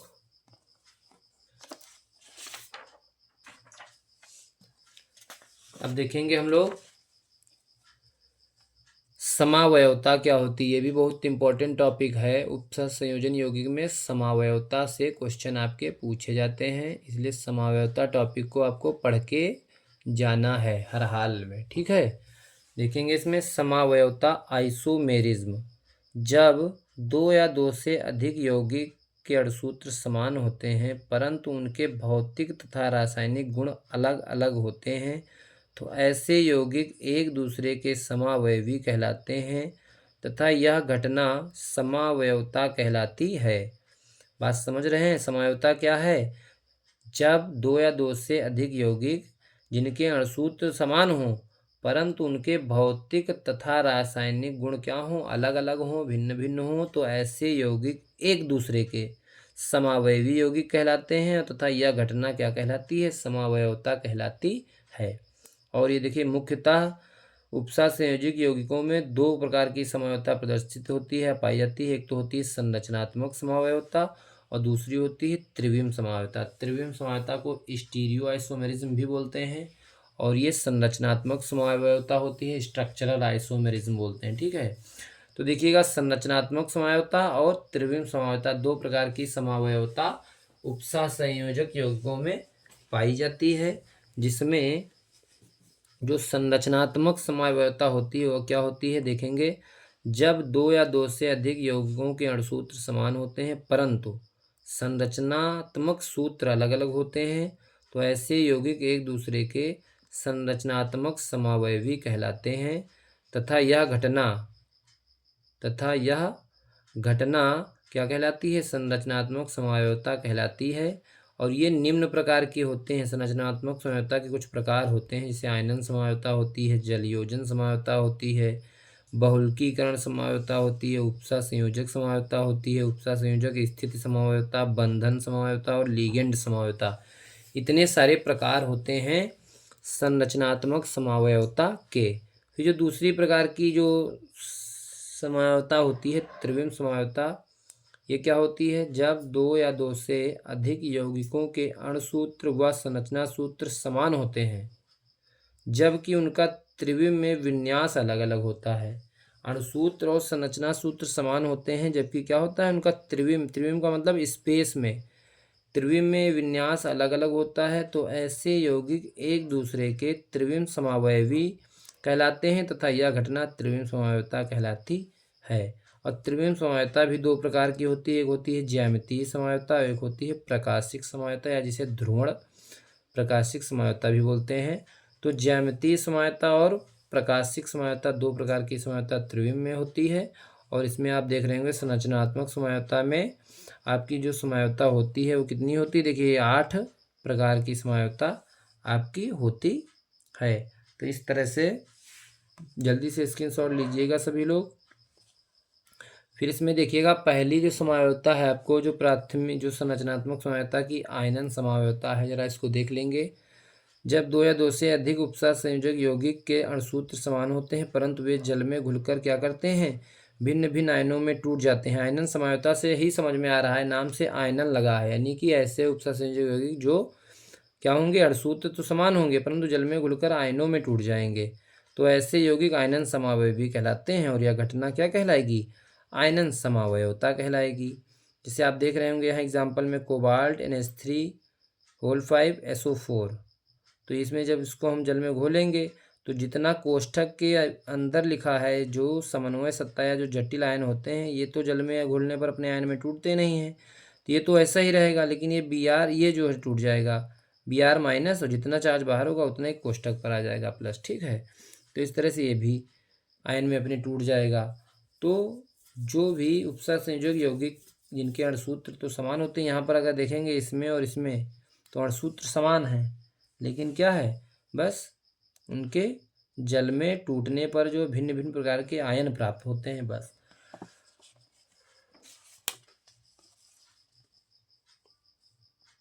फिर देखेंगे जल योजन समवायवता क्या होती है, जो संरचनात्मक समवायवता का दूसरा प्रकार है। जब दो या दो से अधिक उपसह संयोजक यौगिक के अणुसूत्र उनमें उपस्थित H2O के अणुओं की संख्या समान होती है, परंतु जल के अणुओं की संख्या आयनिक व उपसह संयोजक मंडल में अलग अलग होती है, तो ऐसे यौगिक जल योजन समवायवी तथा यह घटना जल योजन समवायवता कहलाती है। यानी कि जो जल के अणु होंगे उनकी जो संख्या है वो उपसह संयोजक मंडल में अलग अलग होगी। जैसे यहाँ पर कोष्ठक के भीतर देखो 6 जल के अणु, यहाँ पर 5 हैं, तो इनकी संख्या अलग अलग होती है, बाकी इनके अणुसूत्र समान होते हैं। तो ऐसे यौगिक एक दूसरे के जल योजन समवायवी होते हैं। और यह घटना क्या होती है? जल योजन समवायवता कहलाती है। बहुलकीकरण समवायवता क्या है? देखिए, समान मूलानुपाती सूत्र एवं भिन्न भिन्न आणविक संगठन वाले यौगिक एक दूसरे के बहुलकीकरण समावयवी कहलाते हैं तथा यह घटना बहुलकीकरण समावयवता कहलाती है। For example platinum diamine dichloro, और यहाँ पर देख रहे होंगे आप प्लेटिनम नहीं टेट्राएमीन प्लेटिनम, और ये भी क्या है? टेट्राक्लोरो प्लेटिनम। तो इस तरह से ये एग्जाम्पल जो है आपके बहुलकीकरण समावयवता प्रदर्शित करते हैं। उपसह संयोजक समावयवता क्या है? धनावेशित व ऋणावेशित संकुल वाले ऐसे यौगिक जिनके अणुसूत्र समान होते हैं, परंतु उनमें उपस्थित लिगेंड्स अपनी स्थितियां बदल लेते हैं, तो ऐसे उपसह संयोजक यौगिक एक दूसरे के उपसह संयोजक समावयवी कहलाते हैं। ठीक है, ये आप याद रखेंगे। फॉर एग्जाम्पल तौर पर आप देख रहे होंगे कि जो धनावेशित व ऋणावेशित संकुल वाले ऐसे यौगिक जिनके अणुसूत्र समान होते हैं, परंतु उनमें उपस्थित लिगेंड्स अपनी स्थितियां बदल लेते हैं। यहाँ पर देखिएगा लिगेंड ने स्थितियां बदली होंगी अपनी। यहाँ पर देखो कापर के साथ एमीन था और यहाँ पर प्लेटिनम के साथ क्या था, क्लोरो था। लेकिन यहाँ पर देखिएगा कापर ही का देखो प्लेटिनम के साथ एमीन आ गया है और कापर के साथ क्लोरो आ गया है। तो लिगेंड जो है वो केंद्रीय धातु परमाणु के साथ अपनी स्थितियाँ बदल लेते हैं। तो ऐसे यौगिक एक दूसरे के क्या होते हैं, उपसह संयोजक समावयवी होते हैं। और यह घटना क्या कहलाती है, उपसह संयोजक समावयवता कहलाती है। इस तरह से उपसह संयोजक स्थिति समावयवता होती है, जो अब बिल्कुल सेतु लिगेंड की तरह होती है।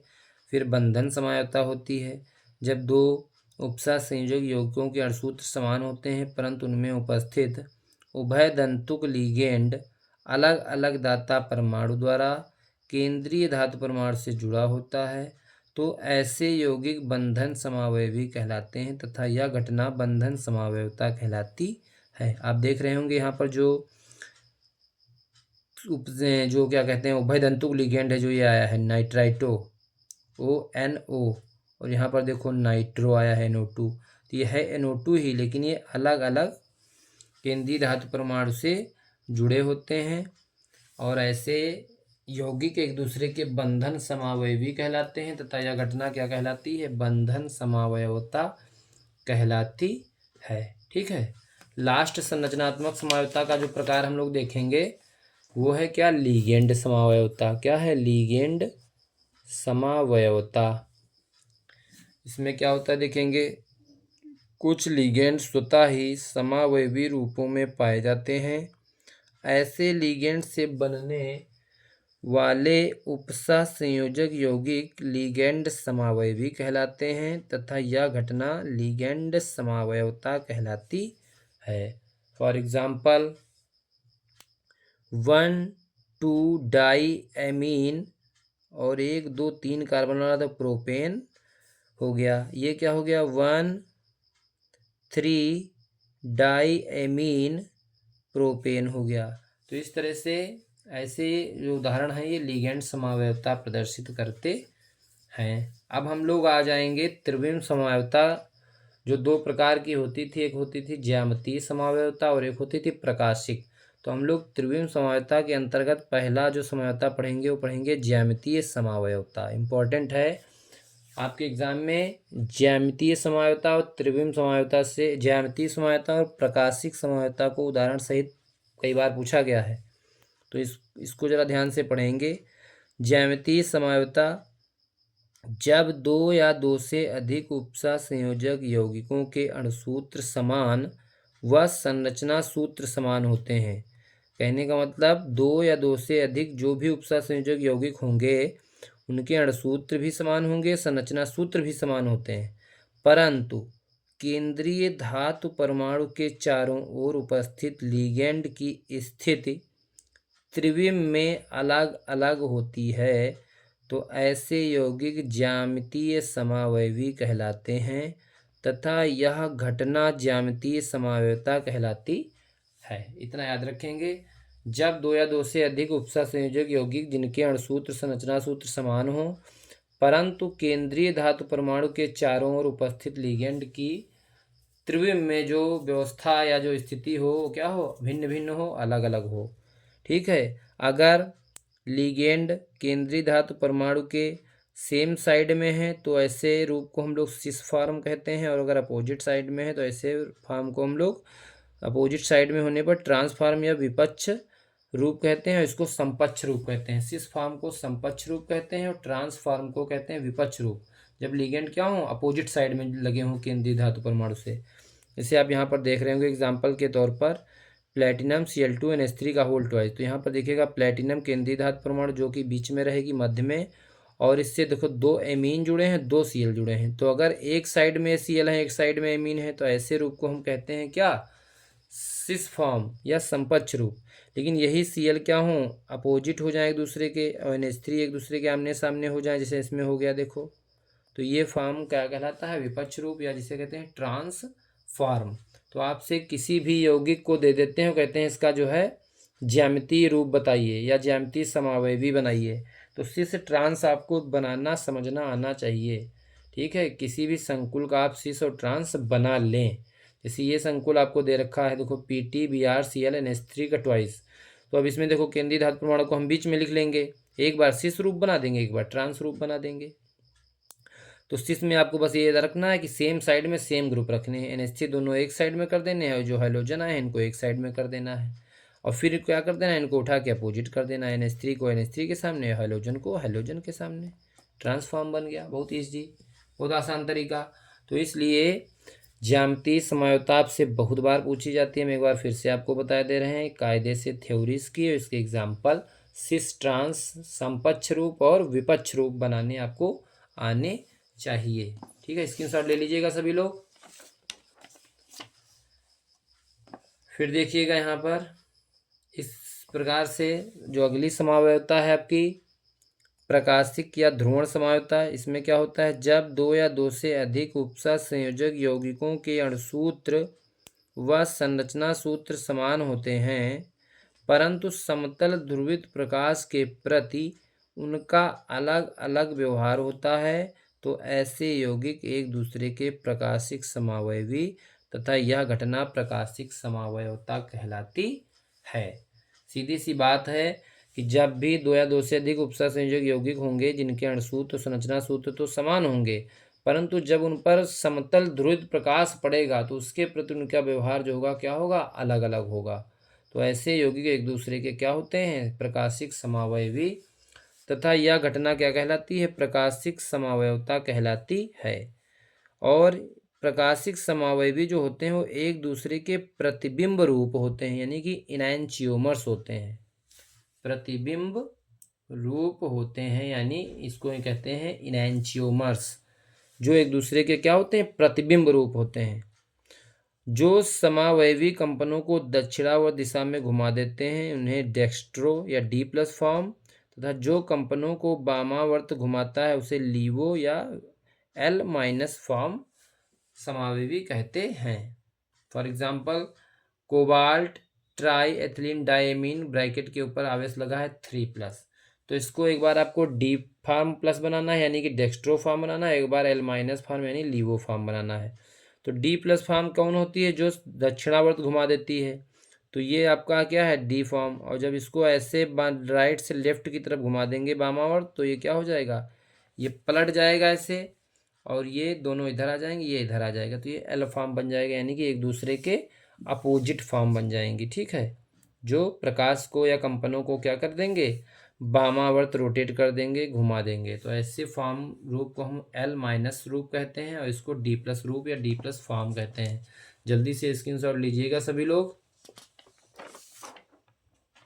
अब हम लोग देखेंगे अगला पेज, संयोजकता आबंध सिद्धांत।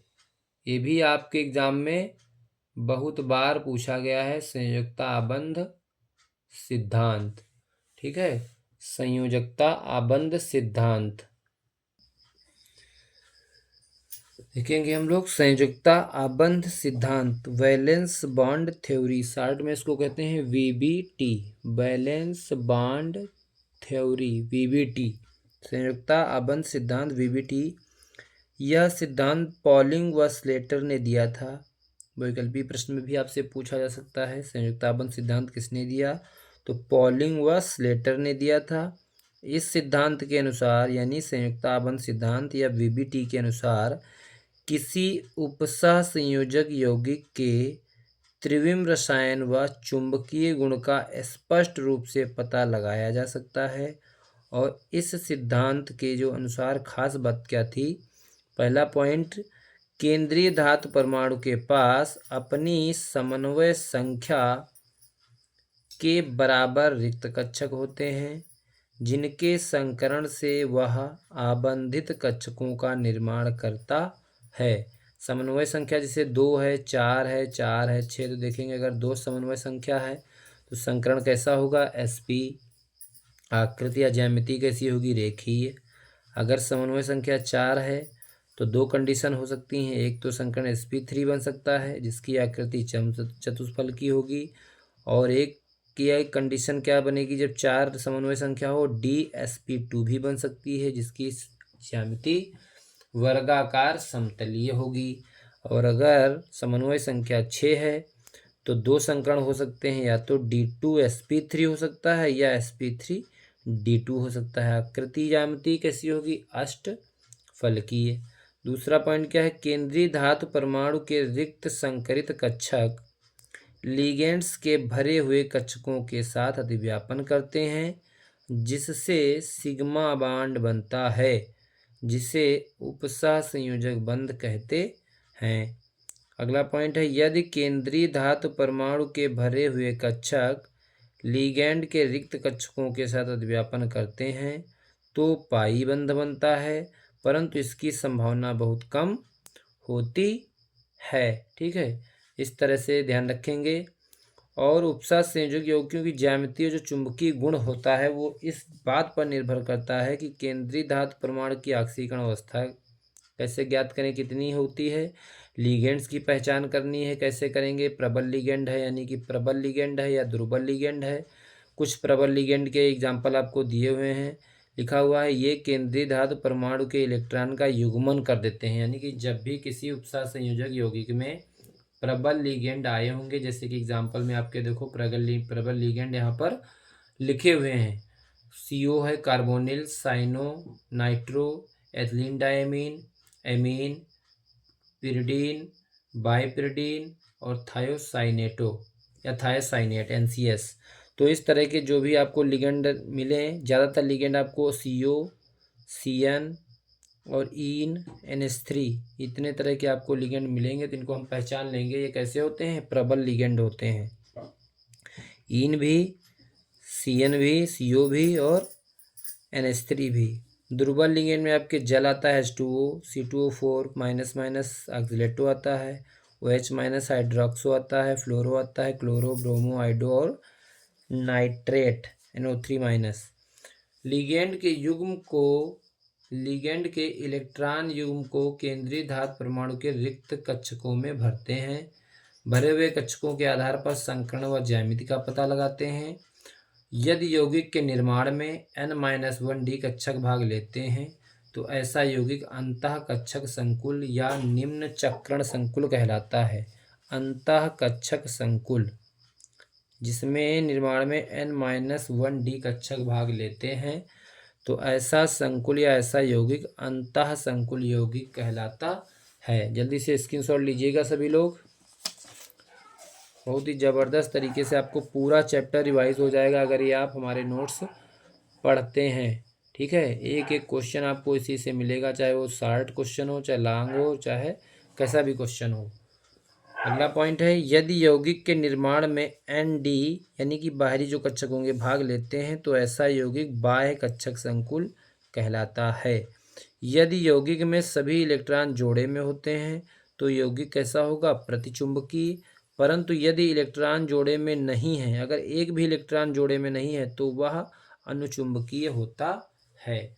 और किसी का अगर हमें चुंबकीय आघूर्ण निकालना है तो फार्मूला ये होता है μ=√N+2Bm बोर मैग्नेटॉन। N जो होता है क्या होता है, अयुग्मित इलेक्ट्रॉनों की संख्या होती है। ठीक है, अब जैसे यहाँ पर इसकी सीमाएं देखेंगे, वैलेंस बॉन्ड थ्योरी की सीमाएं क्या हैं। इसमें अनेक प्रकार के पूर्वानुमान हैं। चुंबकीय आंकड़ों की मात्रात्मक व्याख्या नहीं करता है या उपसह संयोजक यौगिकों के रंगों को स्पष्ट नहीं करता है। चतुष्फलकीय व वर्ग समतलीय संरचनाओं का सही अनुमान नहीं लगा पाता है। यह उपसह संयोजक यौगिकों के स्थायित्व की व्याख्या नहीं करता है। इस तरह से कुछ सीमाएं हैं और इसकी लिमिटेशंस हैं वैलेंस बॉन्ड थ्योरी की, संयुक्ता बंध सिद्धांत की। जल्दी से सभी लोग स्क्रीनशॉट ले लीजिए। फिर हम लोग देखते हैं अगला सिद्धांत जो आपके CFT नाम से क्रिस्टल क्षेत्र सिद्धांत या क्रिस्टल फील्ड थ्योरी के नाम से जाना जाता है। जल्दी से स्क्रीनशॉट लीजिएगा सभी लोग। फिर हम लोग अगला पेज देखते हैं, क्रिस्टल क्षेत्र सिद्धांत। क्रिस्टल क्षेत्र सिद्धांत CFT क्रिस्टल फील्ड थ्योरी देखेंगे। इसमें क्या है,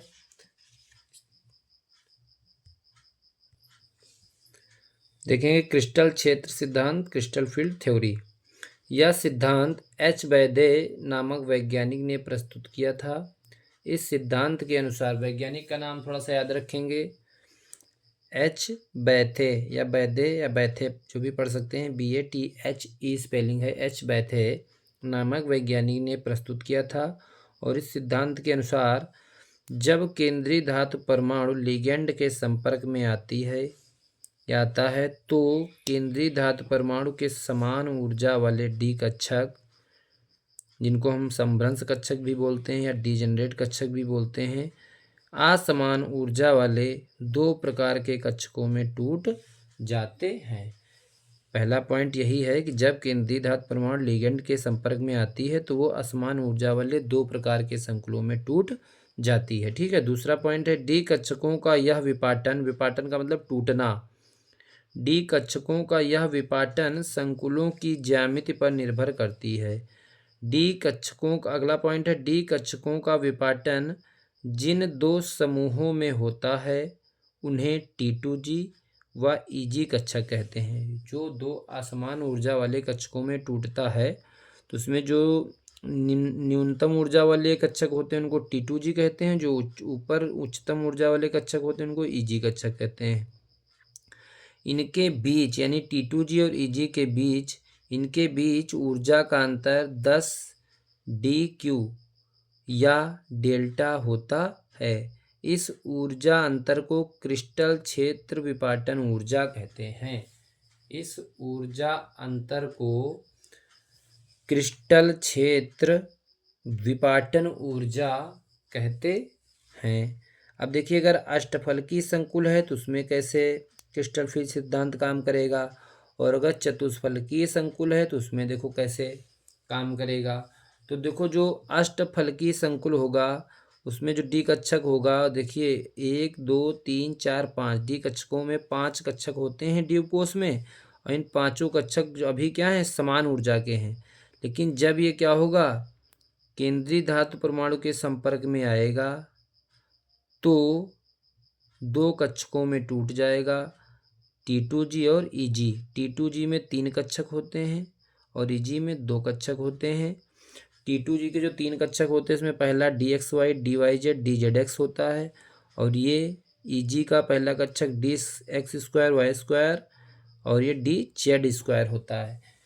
EG और T2G के बीच जो गैप होता है, ये बीच से यहाँ से लाइन डॉटेड लाइन खींचते हैं तो ऊपर इतना गैप जो बीच से ऊपर की EG की ओर होता है 6 DQ यानी ज़्यादा होता है, और ये वाला जो गैप होता है T2G का ये कम होता है, ये 4 DQ होता है। टोटल ये जो यहाँ से गैप होता है ये होता है 10। कितना होता है 10।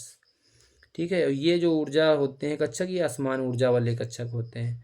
ऐसे ही अष्टफलकीय में तो T2G नीचे रहता है EG ऊपर रहता है, लेकिन जब चतुष्फलकीय संकुल होता है तो जब डी कक्षक समान ऊर्जा वाले टूटेंगे तो T2G ऊपर जाएगा और EG नीचे रह जाएगा। ठीक है।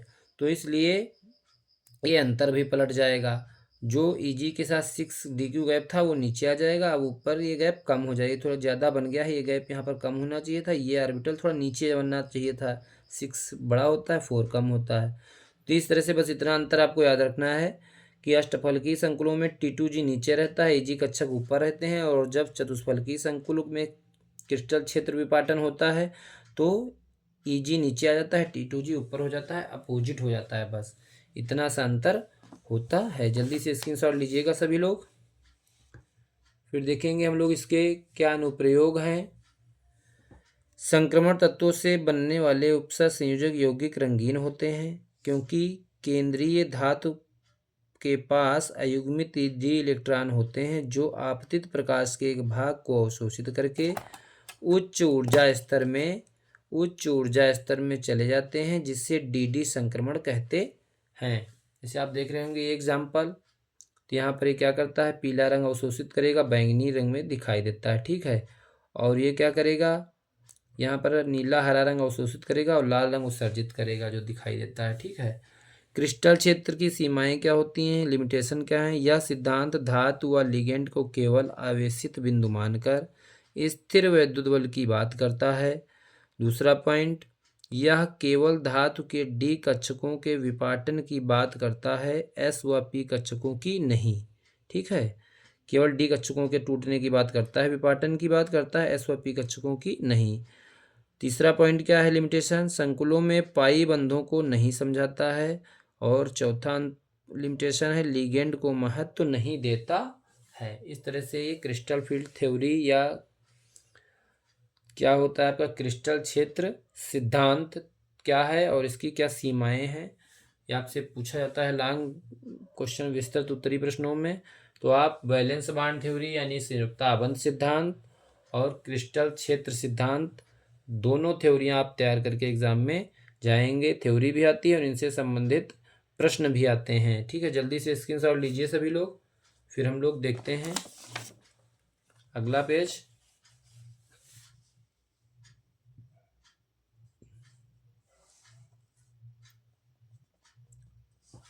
देखिएगा, इसमें इस टाइप के क्वेश्चन आपके एग्जाम में कई बार पूछे गए हैं। जब आपने अनसॉल्व भी देखा होगा या क्वेश्चन बैंक देखी होगी तो इस टाइप के क्वेश्चन आपसे बार बार पूछे जाते हैं। जल्दी से देखिएगा क्या क्वेश्चन है, पहले क्वेश्चन को समझेंगे। संयुक्ता आबंध सिद्धांत के आधार पर समझाइए कि वर्ग समतलीय संरचना वाला, यानी कि ये जो संकुल है NiCN4 और कोष्ठक के ऊपर 2- आवेश लगा हुआ है, तो संयुक्ताबंध सिद्धांत के आधार पर समझाना है कि वर्ग समतलीय संरचना वाला जो ये संकुल है आयन प्रतिचुंबकीय है तथा चतुष्फलकीय ज्यामिति वाला जो संकुल है कैसा है, अनुचुंबकीय है। क्यों? देखिए यहाँ पर संकुल दोनों क्या हैं, संकुल देखिएगा दोनों कैसे हैं, 4 यहाँ पर लिगेंड आया है, 4 यहाँ पर लिगेंड आया है। संकुल दोनों कैसे हैं, चतुष्फलकी ही हैं, लेकिन दोनों की देखो आकृति बदली है। यहाँ पर आकृति कैसी है, वर्ग समतली ज्यामिति है, यहाँ पर आकृति कैसी है, चतुष्फलकी है। तो इस तरह से हम लोग देखेंगे कि उपसा संयोजक संख्या दोनों में 4 है, वहाँ पर भी 4 है, यहाँ पर भी 4 है, लेकिन एक प्रतिचुंबकीय है और दूसरा अनुचुंबकीय है। क्यों? तो सबसे पहले हम देखेंगे इसको, पहले वाले को ले लेंगे जिसकी आकृति वर्ग समतली बताई है इन्होंने और कैसा है, प्रतिचुंबकी। तो देखेंगे एक प्रतिचुंबकी है तो क्यों है, ये हम संकुल ले लेंगे NiCN4 2- ऐसे ही यहाँ पर देखो संकुल हमने लिख लिया। अब हम इसमें पहली बात तो पता करेंगे कि जो केंद्रीय धातु परमाणु निकिल आई है इसकी आक्सीकरण अवस्था कितनी है। तो यहाँ पर जब 2- चार्ज पहले से लगा रखा है, ये -4 है, तो -2 जब बराबर में जाएगा, -4 उधर जाएगा तो आक्सीकरण अवस्था कितनी आ जाएगी निकिल की, +2 आ जाएगी। कितनी आ जाएगी, +2 आ जाएगी। अब निकिल का परमाणु क्रमांक होता है 28, इसका जब इलेक्ट्रॉनिक विन्यास करेंगे तो देखो 3D8 4s2 आएगा, लास्ट कक्षक जो आएगा। और जब इसकी आक्सीकरण अवस्था +2 रहेगी हो जाएगी तो इसका मतलब इस निकिल आयन की जो ऑक्सीकरण अवस्था होगी उसमें से बाहरी कक्षा में से कितने इलेक्ट्रॉन निकल जाएंगे, 2 इलेक्ट्रॉन कम हो जाएंगे, तभी तो इसके ऊपर 2 धनात्मक आवेश आया होगा। तो जैसे ही ये 2 इलेक्ट्रॉन यहाँ से निकल जाएंगे तो देखिए यहाँ पर क्या बनेगा, 5 और 3 8 इलेक्ट्रॉन इसमें दिखाए गए हैं, 3D8 4s2। तो 4s2 वाले से ही तो 2 कक्षक बाहरी कक्षा से ही तो निकल जाएंगे। तो जब 2 कक्षक निकल गए यहाँ पर तो ये 4s0 हो गया और ये 4p बना हुआ है। अब सही, क्योंकि आपको पता है ये साइनाइड लिगेंड जो होता है CN साइनो लिगेंड, ये कैसा होता है, प्रबल क्षेत्र लिगेंड होता है जो क्या करता है, इलेक्ट्रॉनों को युग्मित कर देता है। तो जब इसमें 8 इलेक्ट्रॉन है, ये 2 सिंगल सिंगल है, तो ये इलेक्ट्रॉन कहाँ जाएगा, इस कक्षक में आ जाएगा।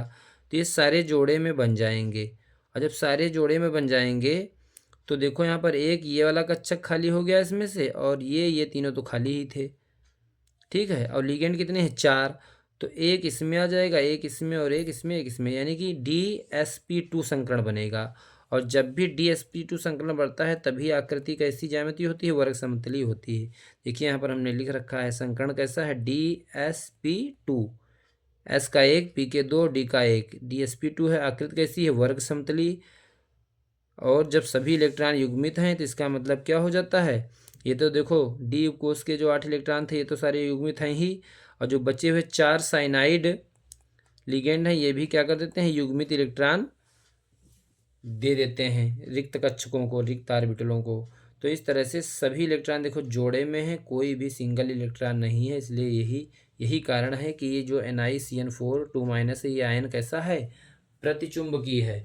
और जबकि NiCl4 2- का जब देखेंगे तो इसमें हमको एक अयुग्मित इलेक्ट्रॉन मिल जाएगा, और जब अयुग्मित इलेक्ट्रॉन मिल जाएगा जोड़े नहीं बनाएगा। क्यों? क्योंकि जो हाइड्रोजन होता है या क्लोरीन जो होता है कैसा है, ये दुर्बल क्षेत्र लिगेंड है।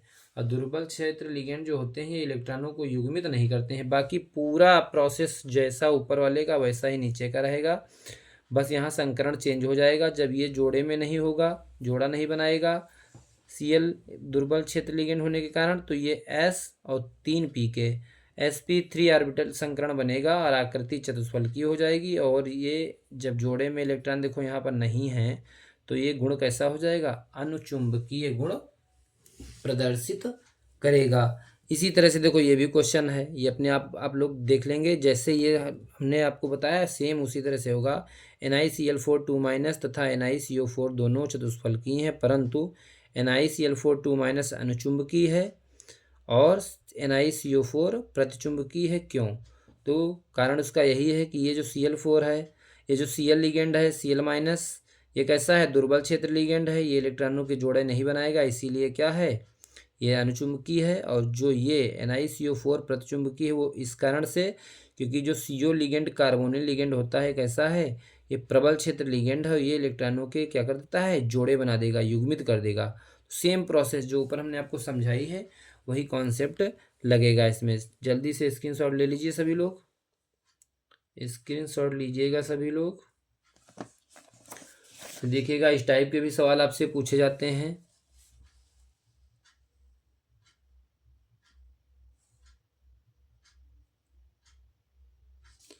इस टाइप के भी सवाल आपसे पूछे जाते हैं। समझाइए कि CONH3 ब्रैकेट के ऊपर लगा है 3+ एक आंतरिक कक्षक संकुल है तथा Ni निकिल NH3 और 2+ एक बाह्य कक्षक संकुल है। ऐसा क्यों है समझाइए। ठीक है, तो देखिए जो भी आंतरिक कक्षक संकुल होता है उसमें आपने अभी पढ़ा था कि उसमें N-1d कक्षक जो होते हैं क्या होते हैं, संकरण में भाग लेते हैं। तो यहाँ पर देखेंगे हम पहला एग्जाम्पल ले लेते हैं इसका, कोबाल्ट NH3 कोष्ठक के ऊपर लगा है 3+ चार्ज। अब ये आंतरिक कक्षक संकुल है तो कैसे है ये इसको हमको बताना है। तो यहाँ पर पहले काम हम वही करेंगे, केंद्रीय धातु परमाणु की ऑक्सीकरण अवस्था निकालेंगे यहाँ से, क्योंकि अमोनिया जो NH3 जो है एमीन ये जो NH3 है कैसा है, उदासीन लिगेंड है, तो इसके ऊपर तो आवेश कोई होगा नहीं, शून्य होगा। तो जो कोष्ठक के ऊपर आवेश है वही केंद्रीय धातु परमाणु की ऑक्सीकरण अवस्था हो जाएगी। तो इस संकुल में कोबाल्ट की ऑक्सीकरण संख्या कितनी हो जाएगी, +3। और कोबाल्ट का परमाणु क्रमांक कितना होता है, 27। तो इसका इलेक्ट्रॉनिक विन्यास हम लोग कर लेंगे। और ऑक्सीजन का अवस्था 3 है तो कोबाल्ट 3+ आयन का इलेक्ट्रॉनिक विन्यास जब हम लोग करेंगे तो 3 इलेक्ट्रॉन निकल जाएंगे, यानी कि 2 इलेक्ट्रॉन जाएंगे S कक्षक से बाहरी वाला और 1 इलेक्ट्रॉन जाएगा D कक्षक से। तो देखिएगा यहाँ से ये जो 3d7 4s2 बन रहा था, अब ये क्या हो जाएगा 3d6 4s0। तो देखो 6 इलेक्ट्रॉन इसमें भरे हैं और ये खाली हो गया सब। अब चूंकि एमीन जो होता है एक प्रबल क्षेत्र लिगेंड है, ये इलेक्ट्रॉनों के जोड़े बना देगा। तो यहाँ पर देखो ये 6 लिगेंड है, 6 लिगेंड क्या हो जाएंगे, इलेक्ट्रॉन सब जोड़े में हो जाएंगे। और जब जोड़े में हो जाएंगे तो डी के 2 कक्षक खाली नहीं हो जाएंगे। देखो डी के 2 कक्षक ये खाली हो गए, एक एस का खाली, 3 पी के आगे खाली। तो 6 लिगेंड जो NH3 6 हैं ये क्या हो जाएंगे, 2 हिस्से लग जाएंगे, एक हिस्से और 3 हिस्से।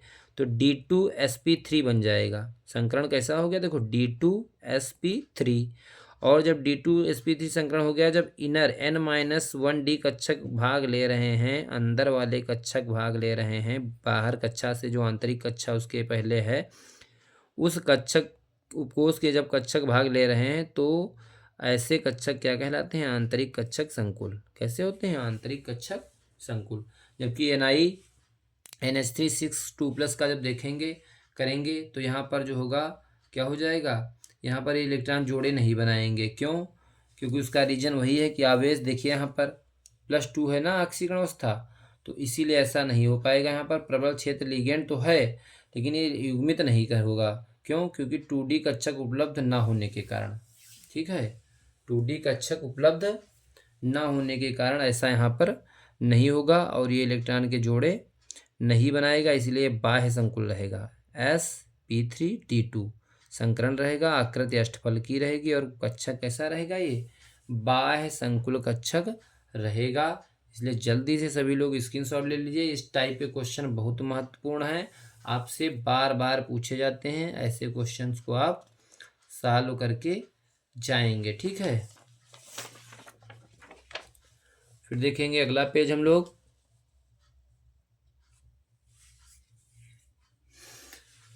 कॉपर NH3 4 बड़ा कोष्ठक ऊपर आवेश लगा है 2+। संकुल आयन के ये लिखा है β4। क्या लिखा है? β4 का मान, β4 जो होता है कि स्थायित्व स्थिरांक या नियतांक होता है, जिसको बोलते हैं स्टेबिलिटी कांस्टेंट। β4 को क्या बोलते हैं? Stability constant. यहाँ पर हमने लिख रखा है β4 क्या है? स्टेबिलिटी कांस्टेंट है, यानी स्थायित्व नियतांक है। का मान दे रखा है 2.1 × 10⁻13। इस संकुल के समग्र वियोजन स्थिरांक के मान की गणना कीजिए। ठीक है, तो समग्र वियोजन स्थिरांक के मान की गणना कीजिए, और इसका फार्मूला क्या होता है? समग्र वियोजन स्थिरांक बराबर होता है 1/, स्टेबिलिटी कांस्टेंट यानी β4। और मान β4 का आपके सवाल में ही दे रखा है। β4 की जगह पर मान रख देंगे 2.1 × 10⁻13। इसको सॉल्व कर लेंगे तो इसका जो मान आएगा वो 4.7 × 10⁻14 आ जाएगा। समग्र वियोजन स्थिरांक जो यहाँ से प्राप्त होगा वो प्राप्त होगा 4.7 × 10⁻14। ठीक है, जल्दी से स्क्रीनशॉट लीजिए सभी लोग। हम लोग इम्पोर्टेंट चीज़ें जल्दी से एक्सप्लेन कर लें, जिससे कि आपको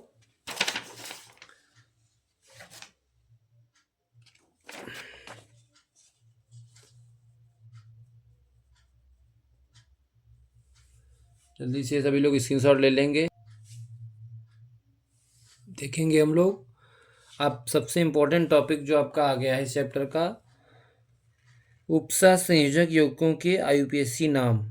इस चैप्टर से आपके उपसह संयोजक यौगिकों के IUPAC नाम लिखने को आते हैं। तो हमने आपके लिए यहाँ पर अलग अलग टाइप के जो नाम हैं उपसह संयोजक यौगिकों के या संकुलों के, वो हमने यहाँ पर कुछ सिलेक्ट किए हैं 15 एग्जाम्पल। आपके क्वेश्चन बैंक में बुकों में बहुत सारे दे रखे हैं, आप वहाँ से देख सकते हैं, लेकिन हमने हर एक टाइप का ले लिया है, जिससे कि आपको उसी टाइप के मिलेंगे और इससे बाहर कुछ नहीं मिलेगा। ठीक है, जैसे कि पहला देखेंगे, इसमें कोष्ठक के अंदर लिखा हुआ है क्रोमियम, जो कि आपकी केंद्रीय धातु परमाणु है। लिगेंड यहाँ पर क्या आया है? NH3। कितने हैं? 3 हैं। और Cl3। ठीक है, 3 क्लोरीन है और एमीन 3 है। कोष्ठक बंद है। अब इसका नाम लिखना है। तो सबसे बड़ी समस्या क्या होती है IUPAC नाम लिखने में? सबसे पहले तो हम जो चीज़ देखेंगे इसमें, पहली चीज़ तो कोष्ठक के बाहर क्या है और कोष्ठक के भीतर क्या है। तो देखिए, कोष्ठक के बाहर ना तो आगे कुछ लगा है ना कुछ पीछे लगा है। जो भी चीज़ है वो सब समन्वय सत्ता के भीतर, कोष्ठक के भीतर लिखा हुआ है।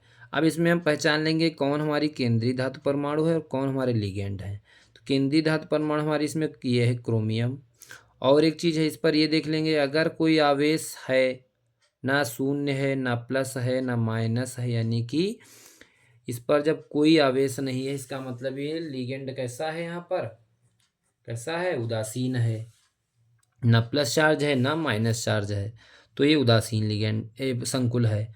अब इसमें हम लोग देखेंगे क्रोमियम जो केंद्रीय धातु परमाणु आई है, इसकी ऑक्सीकरण अवस्था कितनी होगी। तो देखो, एमीन जो है इसकी ऑक्सीकरण अवस्था तो क्या होगी? शून्य होगी, क्योंकि ये एमीन जो है कैसा लिगेंड है? उदासीन लिगेंड है। तो ये तो हो जाएगा शून्य। तो 3 की गुणा जब शून्य से होगी तो शून्य ही रहेगा ये।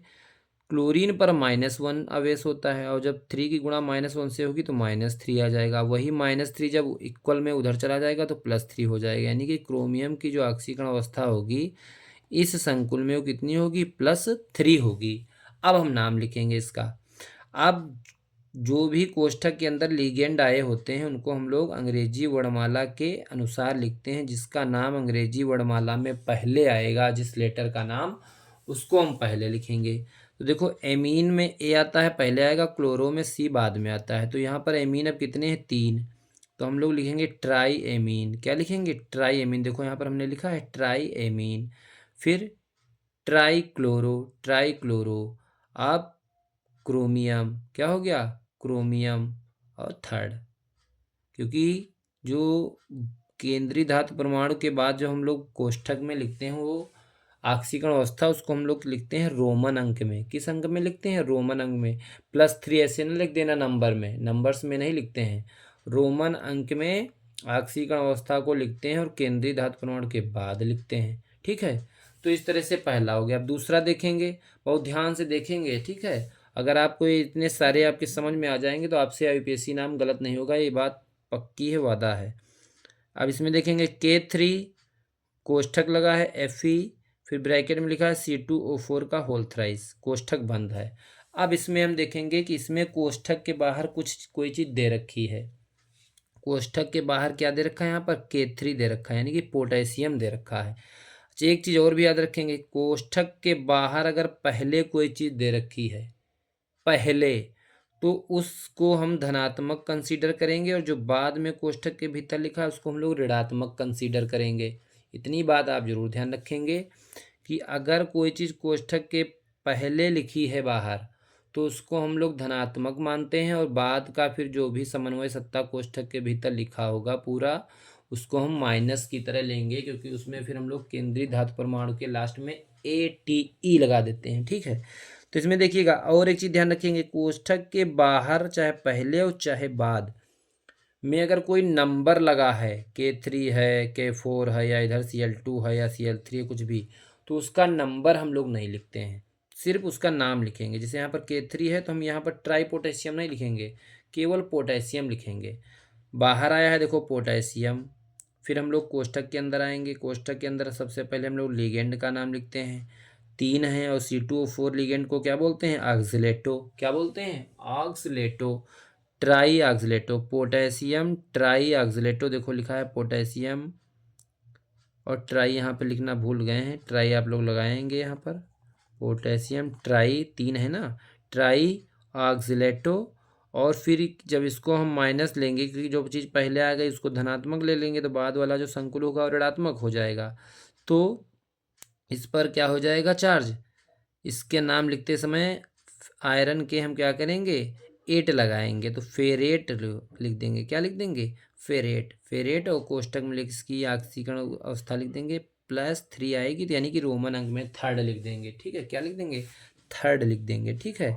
अगला देखेंगे, कोष्ठक में कोबाल्ट NH3 5 और क्या है Cl, कोष्ठक बंद है, बाहर है Cl2। तो इसमें देख लेंगे जो चीज़ बाहर आ गई उसको हम धनात्मक मान लेंगे। अब ये यहाँ पर कोष्ठक के बाहर ये बाद में आया है, इसके पहले जितना भी है इसमें धनात्मक हो गया ये, और जब ये धनात्मक हो जाएगा तो केंद्रीय धातु परमाणु भी क्या हो जाएगी, धनात्मक आवेश के साथ लिखी जाएगी। तो इसमें देखिएगा पेंटाएमीन, इसका नाम हम लोग कैसे लिखेंगे, देखो यहाँ पर पेंटाएमीन क्लोरो कोबाल्ट, और कोबाल्ट की ऑक्सीकरण अवस्था यहाँ पर जब निकालेंगे तो आएगी 3, थर्ड। और बाद में जो भी आया है वो उसका नंबर नहीं लिखेंगे, सिर्फ लिख देंगे क्लोराइड। Cl आया है तो क्लोराइड, चाहे 2 हो चाहे 3 हो चाहे 4 बाद में लगाओ, इससे नहीं मतलब है, क्लोराइड लिख देंगे, ठीक है। अगला देखेंगे नाम, K4 ब्रैकेट में FeCN6, क्या है, K4 FeCN6। अब यहाँ पर देखो फिर से कोष्ठक के पहले आगे कोई चीज़ दे रखी है, फिर हम लिख देंगे इसको पोटेशियम। फिर कोष्ठक के अंदर आएंगे, लिगेंड को पहले लिखेंगे, कितने लिगेंड है, 6, हेक्सा साइनो, CN को बोलते हैं साइनो, हेक्सा साइनो।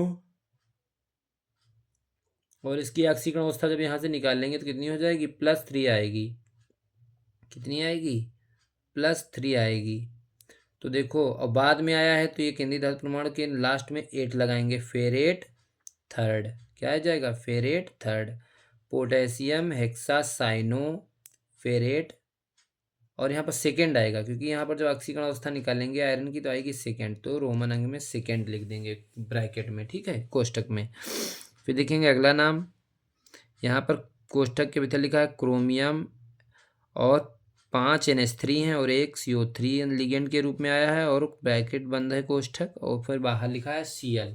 तो फिर से वही बात आ गई, जब जो चीज़ पहले दे रखी है उसको हम धनात्मक मान लेंगे, तो ये पूरा कोष्ठक के अंदर जो भी लिखा है सब धनात्मक हो जाएगा। अब इसमें लिगेंड कौन कौन आए हैं, एमीन आया है, और ये कौन आया है, कार्बोनेट आया है। तो एमीन कितने आए हैं, 5, पेंटा एमीन, पेंटा एमीन, और इसको बोलते हैं कार्बोनेटो। CO3 को क्या बोलते हैं, क्योंकि इस पर माइनस चार्ज होता है, तो कार्बोनेटो। फिर क्रोमियम, अब क्रोमियम की ऑक्सीकरण अवस्था कितनी आएगी यहाँ से निकालेंगे जब, तो थर्ड आएगी। रोमन अंक में लिख देंगे थर्ड, और बाद में क्या लगा है Cl, तो क्लोराइड, बाद में क्या लिख देंगे क्लोराइड। फिर अगला नाम देखेंगे, ब्रैकेट में कोष्ठक में लिखा है Mn यानी मैग्नीज, Mn H2O कितने हैं 6, और कोष्ठक पे ऊपर आवेश लगा है 2+। ये थोड़ा डिफरेंट आ गया है, क्योंकि जब भी देखो इतने सारे भी ऊपर हमने देखे, उनके ऊपर कहीं भी कोष्ठक के ऊपर प्लस या माइनस आवेश नहीं दे रखा था, लेकिन इसमें देखो कोष्ठक के ऊपर +2 दे रखा है, आवेश दे रखा है। तो ऐसे संकुलों का IUPAC नाम लिखते समय हम लोग लास्ट में आयन लगा देते हैं, क्योंकि जब उस पर आवेश दे रखा हो प्लस माइनस में कुछ भी, तो हम लिख देंगे आयन। क्या लिख देंगे आयन। तो देखो इसका नाम कैसे लिखेंगे, 6 जला H2O हैं, तो ये जल H2O को बोलते हैं एक्वा। क्या बोलते हैं एक्वा। 6 हैं तो hexa aqua, hexa aqua. Mn को बोलते हैं मैग्नीज, मैग्नीज। और यहाँ से मैग्नीज की ऑक्सीकरण अवस्था क्या हो जाएगी, जल तो होता है उदासीन, तो जो चार्ज उस पर लगा है वो कोष्ठक के ऊपर, वही केंद्रीय धातु परमाणु की ऑक्सीकरण अवस्था हो जाएगी। तो कितना है +2, रोमन अंक में लिख देंगे सेकेंड, और उस पर आवेश लगा था इसलिए बाद में लिख देंगे आयन। क्या लिख देंगे आयन। इस तरह से IUPAC नाम लिखेंगे, ठीक है। अब इसका देखेंगे अगला 7 नंबर, कोष्ठक में कोबाल्ट लिखा हुआ है, केंद्रीय धातु परमाणु NH3 6 हैं, और कोष्ठक बंद है, फिर बाहर है ClSO4। तो जो चीज़ पहले आ गई वो धनात्मक हो गई। अब ये कितने लिगेंड इसके अंदर हैं 6, तो hexa amine, hexa amine cobalt, cobalt की ऑक्सीकरण अवस्था निकालेंगे, थर्ड आएगी यहाँ से, थर्ड लिख दिया रोमन अंक में। फिर क्या है क्लोरो सल्फेट, Cl को क्लोरो, SO4 को क्या बोलते हैं sulphate, chloro sulphate, chloro sulphate. इस तरह से नाम लिख देंगे। फिर इसका देखिएगा अगला वाला, कोबाल्ट, कोष्ठक के अंदर लिखा है कोबाल्ट NH3 4 H2O का होल ट्वाइस, कोष्ठक बंद है, बाहर है Cl3। यहाँ पर देखेंगे ब्रैकेट में जो कोष्ठक में लिखा है पहले आया है, Cl3 बाद में आया है, तो पहले जो आया है वो धनात्मक हो जाएगा। और इसमें लिगेंड कौन पहले आएगा, एमीन आएगा कि एक्वा आएगा, तो पहले आएगा एमीन। पहले क्या आएगा एमीन, अंग्रेजी के अल्फ़ाबेट में एमीन पहले आएगा, तो टेट्रा एमीन, टेट्रा एमीन। फिर डाई, दो हैं di aqua, tetra amine di aqua. Cobalt, cobalt की ऑक्सीकरण अवस्था यहाँ से निकालेंगे आएगी 3, थर्ड लिख देंगे ब्रैकेट में, बाद में Cl आया है तो क्लोराइड, बाद में आया है क्लोराइड। इसी तरह से ये भी हो जाएगा, NO3 को नाइट्रेट बोलते हैं, बाद में नाइट्रेट लगा देंगे, और यहाँ पर SO4 को सल्फेटो लिखेंगे, ठीक है, क्योंकि उस पर -2 चार्ज होता है। तो इस तरह से ये हो जाएगा। ये वाला थोड़ा समझ लेंगे, थोड़ा डिफरेंट है। कोष्ठक में लिखा है कोबाल्ट Cl2, और ब्रैकेट में लिखा है इन का होल ट्वाइस, कोष्ठक बंद है, बाहर है SO4। अब देखो यहाँ पर इन आ गया है, ये कैसा है द्विदंतुक लिगेंड है, और इसके साथ 2 लगा है, और इसके नाम में भी डाई आता है। इसका इन को क्या बोलते हैं एथिलीन डाईएमीन, और 2 पहले से आया है। तो हमने बताया था ऐसे लिगेंड जिनके नाम में ही डाई ट्राई टेट्रा आता हो, तो डाई के लिए हम लोग बिस लगाते हैं। क्या लगाते हैं बिस। तो यहाँ पर देखो नाम क्या लिखेंगे बिस एथिलीन डाईएमीन, बिस एथिलीन डाईएमीन, डाईक्लोरो, डाईक्लोरो कोबाल्ट। ऑक्सीकरण अवस्था इसकी 4th आएगी, लिख देंगे 4th रोमन अंक में, बाद में SO4 लगा है तो सल्फेट। क्या लिख देंगे सल्फेट। ये भी बहुत आसान है। कोष्ठक में देखो प्लेटिनम, फिर NH3 होल 6 है, कोष्ठक बंद है, ऊपर 4+ लगा, यानी कि आवेश दे रखा है इस संकुल के ऊपर, तो आवेश दे रखा है तो नाम के लास्ट में आयन लगा देंगे।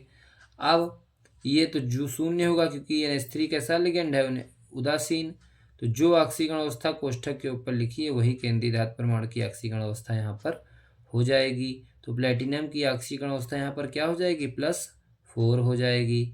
नाम लिखेंगे तो सबसे पहले लिगेंड का नाम लिखते हैं। लिगेंड कितने हैं 6, हेक्सा एमीन प्लेटिनम, रोमन अंक में ब्रैकेट में 4th लिख देंगे, और आयन बाद में लगा देंगे क्योंकि उसके ऊपर आवेश लगा है। ये एक डिफरेंट टाइप का संकुल है। 2 संकुल दे रखे होते हैं, केंद्रीय धातु परमाणु सेम होगी आपकी, AgNH3 का होल ट्वाइस, कोष्ठक बंद है, फिर अगला कोष्ठक AgCN का होल ट्वाइस, कोष्ठक बंद है। इसमें देखो लिगेंड चेंज है, बाकी इस केंद्रीय धातु परमाणु सिल्वर यहाँ पर भी है, सिल्वर यहाँ पर भी है। लेकिन एक चीज़ ध्यान रखेंगे कि जो पहले आ गया भाई, इसमें देखो ये बाद में कोष्ठक इतना है, ये कोष्ठक इतना पहले है, तो जो पहले है उसको हम लोग धनात्मक मानेंगे, बाद वाले कोष्ठक को क्या मानेंगे ऋणात्मक, ये हर जगह हम ध्यान रखेंगे। तो जब इस वाले कोष्ठक को हम धनात्मक मानेंगे तो यहाँ पर तो इसको हम Ag को सिल्वर ही लिखेंगे, लेकिन इस वाले कोष्ठक को जब ऋणात्मक मानेंगे तो यहाँ पर सिल्वर नहीं लिखेंगे, केंद्रीय धातु परमाणु के लास्ट में At लगा देंगे, तो इसको लिख देंगे अर्जेंटेट। क्या लिख देते हैं?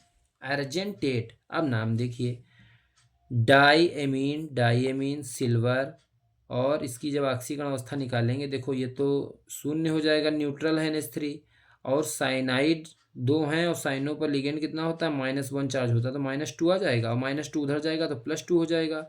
और केंद्रीय धातु परमाणु है कितनी? दोनों सेम हैं, Ag हैं, तो दोनों पर +1 आएगा, तभी तो +2 होगा। तो +1 ऑक्सीकरण अवस्था मतलब रोमन अंक में फर्स्ट लिख देंगे। फिर इधर देखो डाई साइनो, इस Ag को सिल्वर न लिख के क्या लिखेंगे? अर्जेंटेट। फिर ब्रैकेट में रोमन अंक में केंद्रीय धातु परमाणु के बाद उसकी ऑक्सीकरण अवस्था लिख देंगे फर्स्ट। बात समझ पाए? इसको समझ लीजिएगा कायदे से। डाईएमीन सिल्वर इसलिए क्योंकि ये जो कोष्ठक है पूरा ये पहले आया है, तो इसको धनात्मक मानेंगे तो सिल्वर लिखेंगे, और उसकी ऑक्सीकरण अवस्था फर्स्ट लिख देंगे रोमन अंक में ब्रैकेट में। फिर जब इस पर आएंगे तो ये जो है बाद में आया है कोष्ठक, इतना ऋणात्मक लेंगे, जब ऋणात्मक लेंगे तो केंद्रीय धातु परमाणु के लास्ट में 8 लगता है, तो अर्जेंटेट हो जाएगा ये, डाईसाइनो अर्जेंटेट फर्स्ट। ठीक है।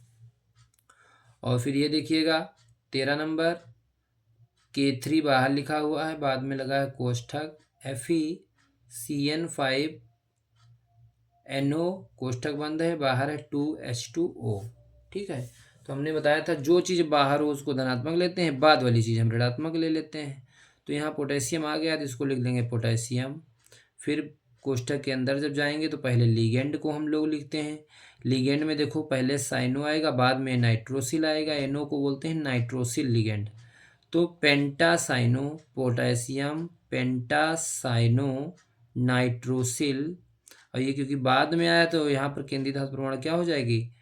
8 लग जाएगा, फेरेट, और इसकी ऑक्सीकरण अवस्था सेकेंड आएगी, और बाद में देखो 2H2O है तो इसको लिख देंगे डाई हाइड्रेट। क्या लिख देंगे? 2 को बोलते हैं डाई और H2O को hydrate, di hydrate. Very simple.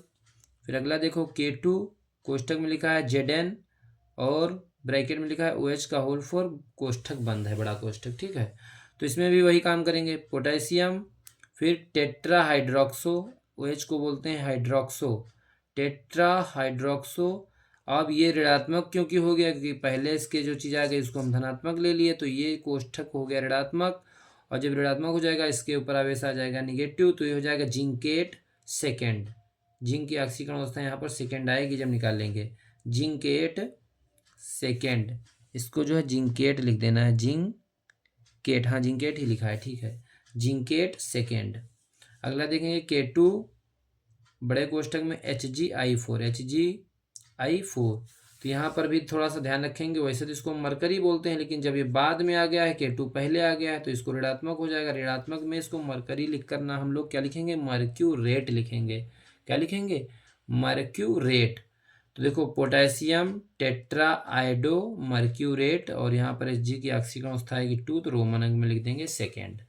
तो अगर इतने आप 15 IUPAC नाम संकुलों के तैयार कर लेते हैं कस के ज़बरदस्त तरीके से, तो इससे बाहर आपका नहीं आएगा। जो भी आएगा इसी से मिलता जुलता आपका IUPAC नाम लिखने को आएगा। यह आप बिल्कुल बात श्योर है, नोट कर लीजिए, चाहे इससे डिफरेंट नहीं आएगा, इसी टाइप के संकुल आएंगे अगर इतने टाइप के संकुल आप प्रैक्टिस अच्छे से कर लेते हैं। ठीक है। लास्ट टॉपिक और है आपका, इसमें देख लीजिएगा, उपसा संयोजक यौगिकों का जैविक महत्व पूछता है। ठीक है। जो आपका चैप्टर है उपसा संयोजन यौगिक, तो जो भी उपसा संयोजन यौगिक या संकुल होते हैं इनका जैविक क्या महत्व है। ठीक है। जंतुओं में या पौधों में इनका क्या महत्व है, तो देखिएगा जैविक निकायों में उपसा संयोजक यौगिकों का महत्व निम्नलिखित है। एक तो आपका हीमोग्लोबिन के रूप में इसका महत्व होता है, क्लोरोफिल के रूप में महत्व होता है, विटामिन B12 के रूप में महत्व होता है, और कार्बोडाईपेप्टिडेस ए जो कि एक प्रकार का एंजाइम होता है। तो इस तरह से उपसा संयोजक यौगिकों का महत्व होता है, जैविक महत्व होता है। देखिए हीमोग्लोबिन में क्या होता है, जो हीम होता है वो हीमोग्लोबिन का एक भाग होता है जो रक्त में लाल वर्णक के रूप में उपस्थित होता है। और ये जो हीम होता है ये क्या होता है, Fe2+ आयन का पोरफायरिन संकुल है।